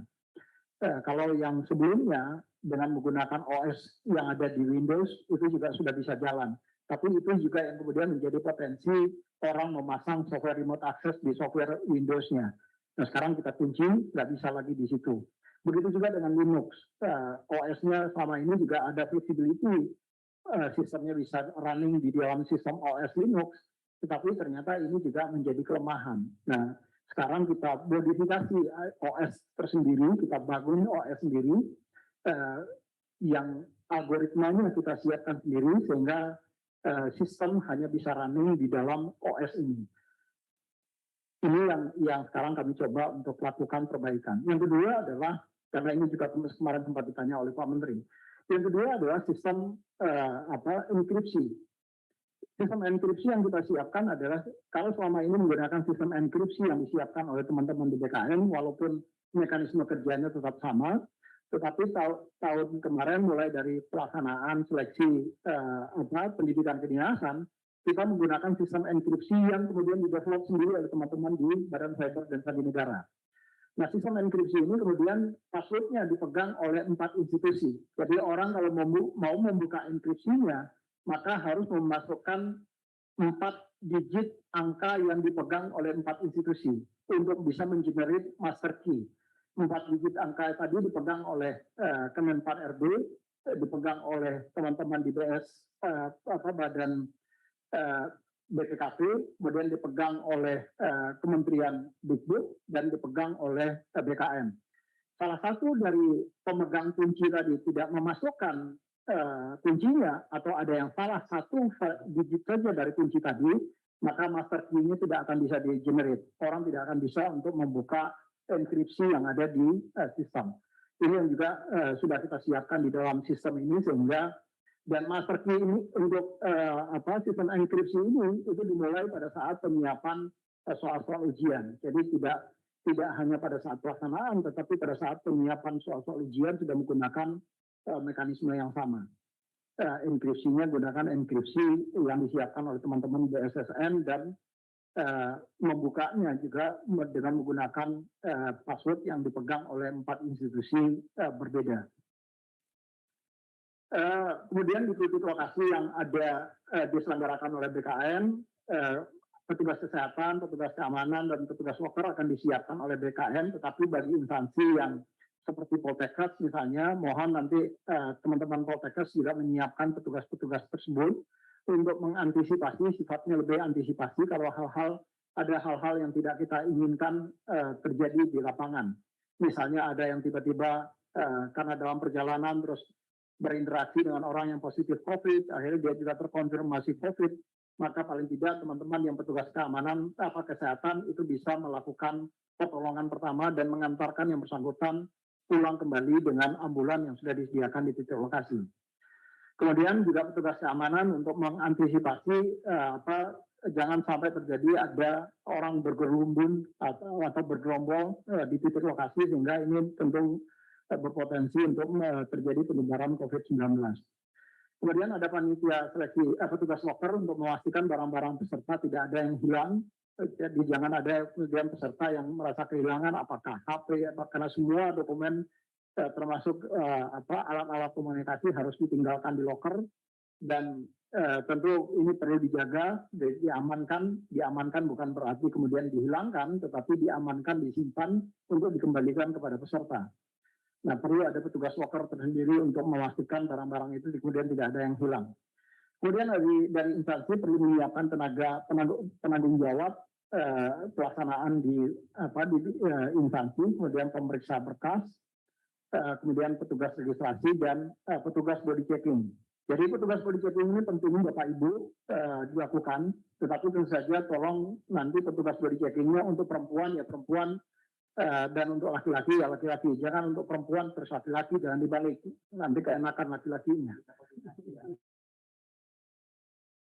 Tugas body checkingnya, karena banyak sekali indikasi yang kami kemudian menemukan, apalagi sekarang banyak sekali infrastruktur teknologi yang bentuknya sangat kecil dan itu bisa diselipkan dimanapun di dalam badan peserta. Kami banyak menemukan hal itu, dan ini yang kemudian kita petugas body checking perlu melakukan pemeriksaan bahwa setiap peserta yang masuk ke dalam ruangan ujian itu benar-benar orang yang tidak membawa apa-apa kecuali dokumen yang dipersyaratkan. Ini bentuk pembagian tugasnya sangat detail, apa saja yang harus dilaksanakan oleh tim pelaksana BKN dan apa yang nanti menjadi panitia seleksi instansi. Tahapannya ada di sini, nanti bahannya nanti bisa kami sampaikan ke teman-teman di Kementerian Pan-RB. Kalau Bapak Ibu kemudian ingin mendapatkan, nanti saya tugasnya apa saja sih yang dari masing-masing petugas misalnya, supaya nanti Bapak Ibu nggak bingung pada saat menetapkan orang-orang yang akan terlibat di dalam pelaksanaan seleksi ini. Mungkin ini beberapa hal Pak Asdep yang beberapa dapat kami sampaikan kepada Bapak Ibu semua, tetapi kembali lagi kami ingin menegaskan, mohon betul bantuan dan kerjasama Bapak Ibu semua, karena ini tidak bisa dilakukan oleh BKN sendirian, karena ada kewenangan-kewenangan yang menjadi kewenangan Bapak Ibu di instansi, terutama terkait dengan finalisasi formasi di dalam sistem seleksi calon aparatur sipil negara. Yang kedua adalah admin instansi agar segera melakukan setting beberapa variabel di dalam sistem seleksi calon aparatur sipil negara, dan kalau itu sudah selesai dilakukan, BKN akan segera melakukan verifikasi dan validasi formasi. Saya sudah meminta kepada Bapak Ibu Kakanred pagi ini untuk segera melakukan verifikasi dan validasi atas formasi yang di instansi daerah, terutama karena Bapak Ibu Kakanred ada di instansi daerah, dan Bapak Ibu di instansi mohon segera berkoordinasi dan berkonsultasi kepada teman-teman kami di kantor regional. Sementara untuk di kantor pusat, kami juga sudah berkoordinasi dengan Direktur Pengadaan dan Kepangkatan yang akan melakukan verifikasi formasi yang di instansi pusat. Nah, tetapi ini belum bisa bekerja karena Bapak Ibu tadi saya sampaikan, terutama di instansi pusat, baru 18 instansi yang sudah menyelesaikan input formasi ke dalam sistem seleksi calon aparatur sipil negara ini. Kami berharap pada tanggal 28 Oktober besok, Bapak Ibu sudah betul-betul menyelesaikan sesuai dengan suratnya Ibu Sesmenpan. Karena kalau ini tidak selesai, maka potensi molornya juga akan besar. Kami sampaikan tadi, kita berada di injury time. Kalau ini betul-betul akan kita laksanakan pada tahun ini, maka mohon juga bantuan dan kerjasama Bapak Ibu semua untuk bersama-sama kita dengan BKN melakukan percepatan-percepatan terkait dengan penyelesaian formasi ini. Sehingga supaya BKN juga bisa kemudian melakukan verifikasi terhadap formasi dan memastikan formasi tadi betul-betul sudah sesuai dengan surat Menpan, surat keputusan Menpan, maupun surat edaran Dirjen Nakes terkait dengan kualifikasi pendidikan di masing-masing formasi jabatan. Nah, kalau ini kita bisa lakukan secara bersama-sama, bergotong royong, kami optimis ini bisa kita lakukan kita buka pada tanggal 31 Oktober besok. Tapi kalau Bapak Ibu kemudian juga tidak melaksanakan tugasnya, maka ini tentu akan menjadi kendala besar bagi kita semua, dan tentu terutama bagi kami di Kementerian Pan-RB dan BKN terkait dengan pelaksanaan seleksi ini. Itu beberapa hal yang dapat kami sampaikan. Terima kasih. Assalamualaikum warahmatullahi wabarakatuh. Waalaikumsalam. Terima kasih Pak Deputi tadi yang sudah menyampaikan secara lengkap ya, sampai hal yang teknis tadi apa-apa saja yang harus Bapak Ibu lakukan.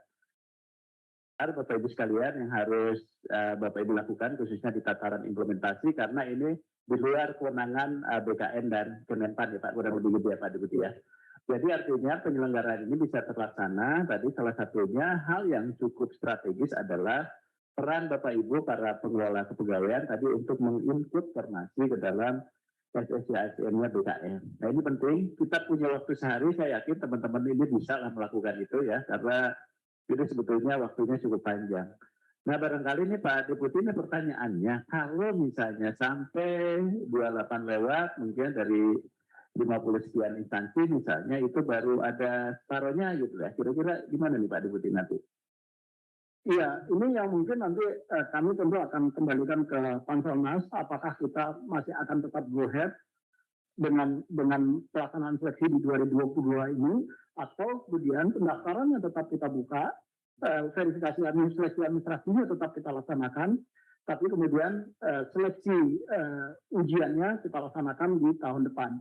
Itu yang paling memungkinkan bisa kita lakukan. Kalau misalnya Bapak Ibu di instansi masih punya kendala pada saat melakukan input formasi, karena memang ini ada hal-hal yang perlu menjadi komitmen kita bersama, termasuk teman-teman di instansi pembina, baik itu Kementerian Dikbud, terutama Nakes dan guru di Kementerian Dikbud yang tadi kami sampaikan. Hari ini kami sedang melakukan simulasi, aplikasi bisnis sudah kita siapkan dengan proses bisnis yang baru yang kemarin pada tanggal 26 disampaikan oleh teman-teman Dikbud, sudah diselesaikan oleh Dikbud, dan hari ini tadi pagi saya ngecek ke teman-teman di BKN sedang melakukan simulasi uji coba dengan data real, apakah ada potensi orang yang salah kamar atau tidak.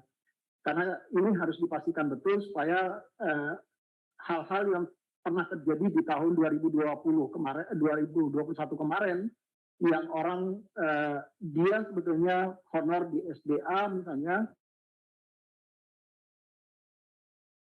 padahal SDA-nya membuka formasi. Akhirnya ini kemudian mereka terpaksa oleh sistem karena flaggingnya diarahkan ke SDB, dia kemudian terdaftarnya di SDB, padahal di SD tempat dia honor dia terdaftar. Nah kita tentu tidak menginginkan hal itu tidak terjadi. Simulasi ini yang hari ini sedang intens dilakukan oleh teman-teman BKN dan Dikbud, mudah-mudahan bisa diselesaikan hari ini. Kalau ini bisa diselesaikan hari ini, maka paling tidak isu terkait dengan guru sudah relatif aman. Hanya yang tadi yang perlu menjadi catatan kami, apakah dengan waktu yang terbatas, teman-teman Dikbud masih bisa atau sanggup untuk melaksanakan sampai dengan yang P4. Karena waktunya terlalu pendek. Kalau misalnya satu prioritas itu kemudian bisa dilakukan sampai dengan butuh waktu 4 atau 5 hari, maka tentu teman-teman Dikbud akan berhitung apakah ini memungkinkan untuk kita lakukan atau tidak. Ini yang kami juga sudah sampaikan ke Ibu PLT Dirjen GTK. Kenapa ini penting? Karena jangan sampai nanti kasus 2021 terulang kembali. Waktu 2021 kita mengatakan akan ada 3 skenario atau 3 tahapan seleksi, yaitu ada tahap 1, tahap 2, tahap 3. Tetapi karena keterbatasan waktu, kemudian tahap 3 tidak bisa kita laksanakan. Nah ini tentu akan merugikan teman-teman guru yang kebetulan mendaftar di tahap 3. Nah yang tahap 4 ini atau P4 ini juga diharapkan tidak terjadi demikian. Ini yang perlu kita antisipasi secara bersama-sama, supaya teman-teman ini kemudian bisa apakah P2 dan P3 kita gabung misalnya, sehingga P4 menjadi P3 dengan keterbatasan waktu yang tadi. Nah, skenario ini tentu harus kita lakukan bersama-sama dengan teman-teman Dikbud, mana yang paling memungkinkan untuk kita lakukan. Jangan sampai nanti kita sudah buka, sudah umumkan ada P4 atau U misalnya, tetapi kemudian ternyata waktunya tidak memungkinkan untuk kita lakukan. Demikian Pak. Baik, terima kasih Pak Deputi. Saya kira Bapak Ibu, teman-teman sekalian, yang pertama ini merupakan komitmen pemerintah ya untuk menyelesaikan ini. Jadi ini tanggung jawab bersama ya. Kalau kita bicara pemerintah, bukan hanya Menpan, bukan hanya BKN, tapi kementerian, lembaga, dan Pemda gitu ya. Itu yang pertama. Yang kedua, kita sama-sama punya tanggung jawab terhadap publik. Ya, jadi ini juga tanggung jawab kita bersama. Makanya tadi baik Pak Alek, Pak Harmen sama-sama ngawal ini gitu ya. Untuk apa? Untuk membantu Bapak Ibu sekalian gitu ya. Dan nanti apa yang bisa kita lakukan tahun ini ya kita eksekusi tahun ini.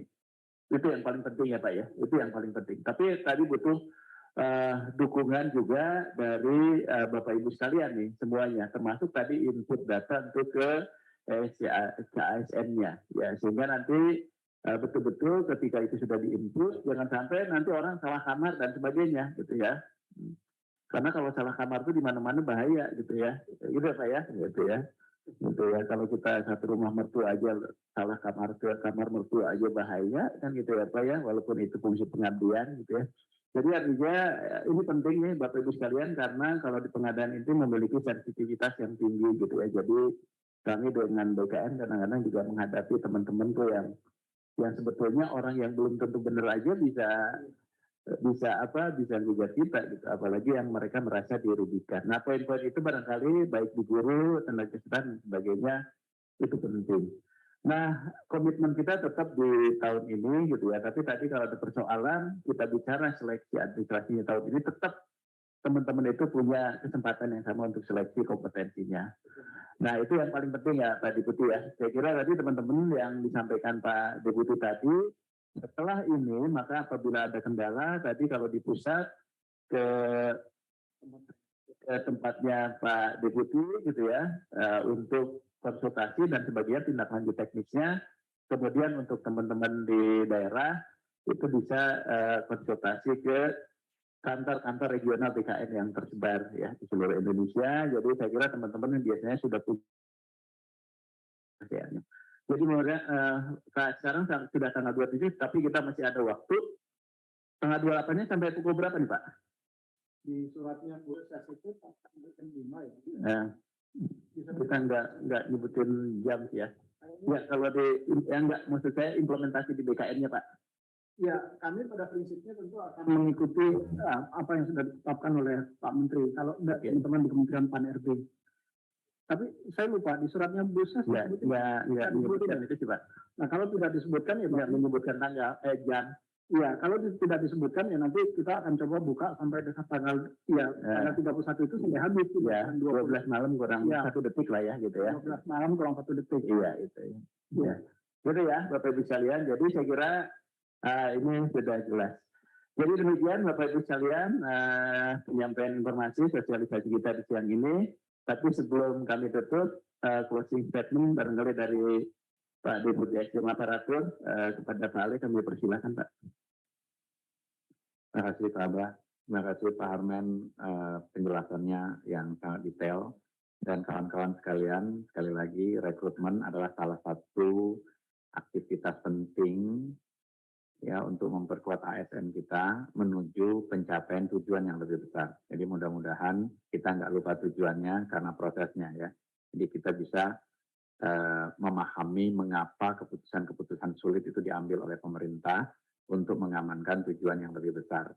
Saya kira itu saja, mohon dukungan semua pihak dan jika ada iming-iming, kecurangan, janji-janji yang tidak pada tempatnya, mohon segera disampaikan sehingga kita bisa tindak dengan tegas siapapun yang mengiming-imingi, yang menjanjikan ya proses jalur cepat, jalur khusus, atau apapun namanya.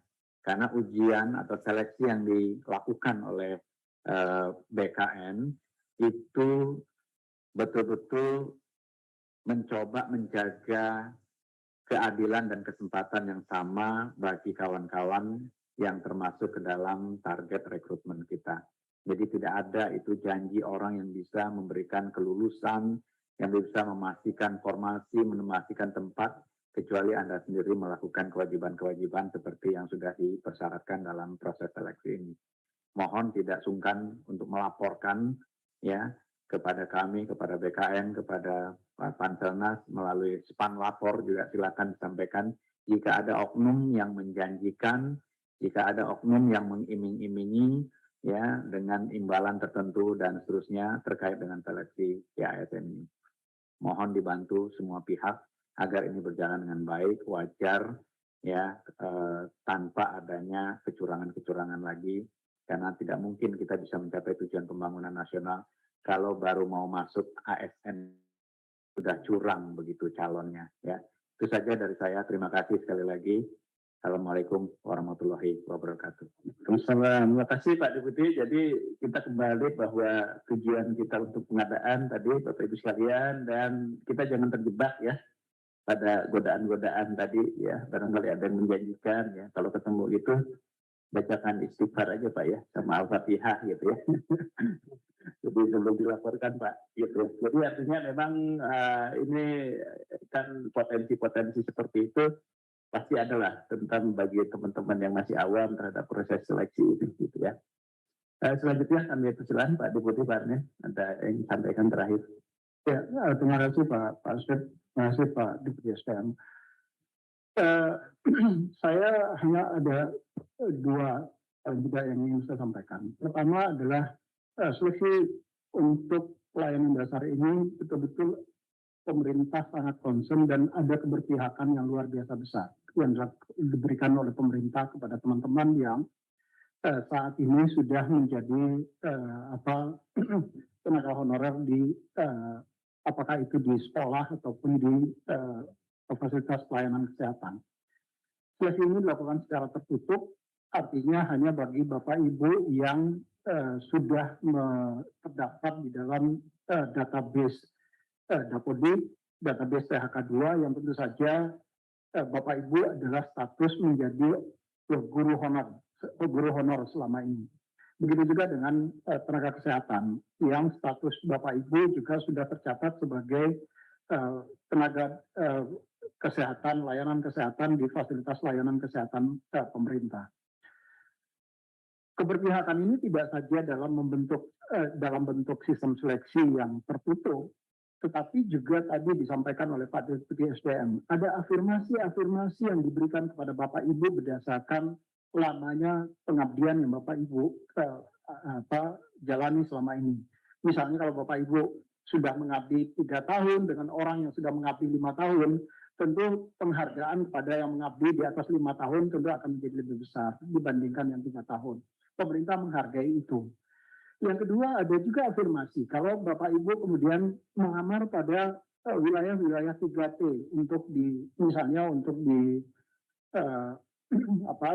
nakes misalnya. Kemarin Pak Menteri juga sudah menyampaikan, boleh nggak untuk yang teman-teman yang mendaftar di wilayah-wilayah 3T kemudian mendapatkan afirmasi khusus lagi. Itu juga kemudian difasilitasi oleh pemerintah. Artinya apa yang ingin kami sampaikan adalah keberpihakan pemerintah pada Bapak Ibu saat ini itu luar biasa besar. Manfaatkan keberpihakan itu secara baik dan benar. Bapak Ibu tidak perlu kemudian mencari cara untuk menyogok apalagi kemudian mendapat janji-janji yang tadi disampaikan oleh Pak Deputi SMA. Saya bisa pastikan Bapak Ibu walaupun ada yang menjanjikan, Bapak Ibu tidak akan saya proses. Kebetulan datanya tentu ada di saya. Jadi saya bisa menjanjikan kepada Bapak Ibu tidak akan ada yang bisa berani menambah atau mengurangi nilai Bapak Ibu. Karena sebelum data Bapak Ibu kemudian diproses, dan diprosesnya juga ada sistem enkripsi yang tadi disiapkan oleh BSSN, di dalam sistem ini membuka enkripsi ini juga ada 4 institusi yang harus masuk dulu di situ. Ada BKN, ada Kemenpan RB, ada BPKP, dan Kementerian Dikbud yang memegang kunci tadi. Jadi tidak ada ruang sebetulnya bagi Bapak Ibu untuk bisa mencoba mendapatkan memberikan janji-janji dan seolah-olah bisa meluluskan Bapak Ibu. Yang bisa meluluskan Bapak Ibu hanya Bapak Ibu diri Bapak Ibu masing-masing. Jadi saya sependapat tadi yang disampaikan oleh Pak Deputi SMA, kalau ada orang-orang yang mencoba mengiming-imingi Bapak Ibu, tolong segera dilaporkan. Apakah itu petugas BKN di lapangan? Apakah itu instansi? Kita pastikan akan kita proses. Kami BKN, Pak Kepala sangat komitmen dengan ini dan saya yang paling kencang di BKN untuk kalau memang ada indikasi ke arah itu, terlepas yang bersangkutan sudah menerima atau tidak menerima, maka hukuman disiplin itu sudah pasti jatuh kepada yang bersangkutan. Tinggal seberapa berat hukuman disiplin tadi diberikan kepada mereka. Tentu yang terberat adalah pemberhentian tidak dengan atas permintaan sendiri. Itu adalah yang paling berat.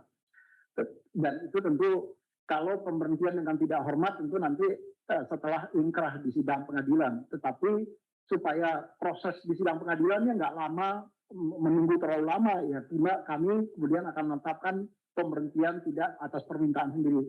Bagi kami yang paling penting adalah orang yang menjadi borok di dalam upaya kita untuk menciptakan sistem seleksi yang fair, yang transparan, yang mempertimbangkan semua orang itu betul-betul bisa kita laksanakan dengan seadil-adilnya. Sehingga kalau ada yang bermain-main, mencoba bermain-main dengan itu, kita juga tidak akan segan-segan untuk memberhentikan yang bersangkutan. Itu mungkin dari kami, Pak Abah, dan terima kasih. Assalamualaikum warahmatullahi wabarakatuh. Baik, terima kasih. Waalaikumsalam. Terima kasih Pak Deputi, Pak Amek, Pak Deputi, Pak Harmen. Saya kira sudah banyak informasi yang disampaikan. Dan terakhir, kita butuh komitmen dari kita semua dalam penyelenggaraan, termasuk menjaga nilai-nilai integritas dan moralitas di dalam proses seleksi. Jadi jangan segan-segan tadi BKN, Menpan, dan pihak berwajib itu sangat terbuka ketika ada proses ini. Apalagi sekarang di dalam Pansel Nasional juga sudah tergabung secara langsung dari Bareskrim Polri. Jadi Bapak Ibu sekalian, mari kita jaga semuanya. Dan ini adalah salah satu bentuk juga untuk menjaga kepercayaan masyarakat kepada pemerintah. Nah ini juga penting kalau ini bisa terlaksana dengan baik. Tentunya juga ini akan membangun citra pemerintah yang lebih baik lagi. Dan juga mudah-mudahan kita bisa mendapatkan orang-orang hebat yang melalui seleksi ini dan menjadi solusi bagi organisasi. Sekali lagi terima kasih kepada Pak Deputi SDM, Pak Deputi Cinta, Pak Sony, Pak Kapus, dan juga Bapak Ibu di sini. Panselnas juga sudah hadir, Bapak Ibu Kakanrek, dan juga rekan-rekan para pengelola kepegawaian, para kepala biro di lingkungan kementerian, lembaga, dan pemerintah daerah. Selamat bekerja, selamat berkoordinasi nanti dengan teman-teman BKN supaya pelaksanaan teknisnya bisa berjalan dengan baik. Dan surat kita yang sudah sampaikan untuk input ke dalam SDC ASN itu bisa Bapak Ibu selesaikan besok, waktunya itu sampai 28 terakhir ya Pak ya, malam gitu ya. Jadi nggak boleh lewat ya Pak ya, jadi kita selesaikan ya. Sudah terkunci otomatis, jadi nggak ada lagi perpanjangan karena akan mengganggu yang lain kalau proses ini kita lakukan. Terima kasih semuanya, sekali lagi Bapak Ibu sekalian, khususnya Pak Deputi yang sudah hadir, juga Pak Sony dan rekan-rekan semua. Sehat dan sukses selalu, mudah-mudahan berjalan lancar dan Allah Subhanahu wa taala melindungi upaya kita bersama. Demikian, terima kasih juga untuk teman-teman tim dari Kemenpan RB dan BKN nih, dan tim Panselnas yang sudah bekerja luar biasa siang malam sampai hari ini gitu ya. Demikian, terima kasih, kami akhiri dan kami kembalikan ke Mbak Isi selaku MC. Assalamualaikum warahmatullahi wabarakatuh. Terima kasih.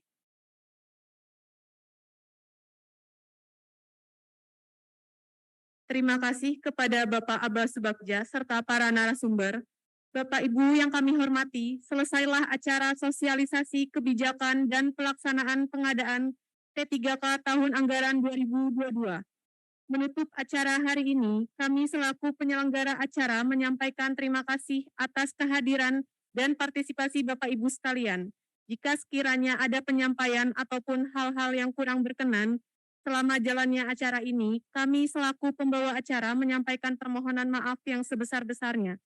Kami akhiri acara sosialisasi di siang hari ini. Selamat siang, Bapak Ibu sekalian, kami mohon undur diri. Wassalamualaikum warahmatullahi wabarakatuh.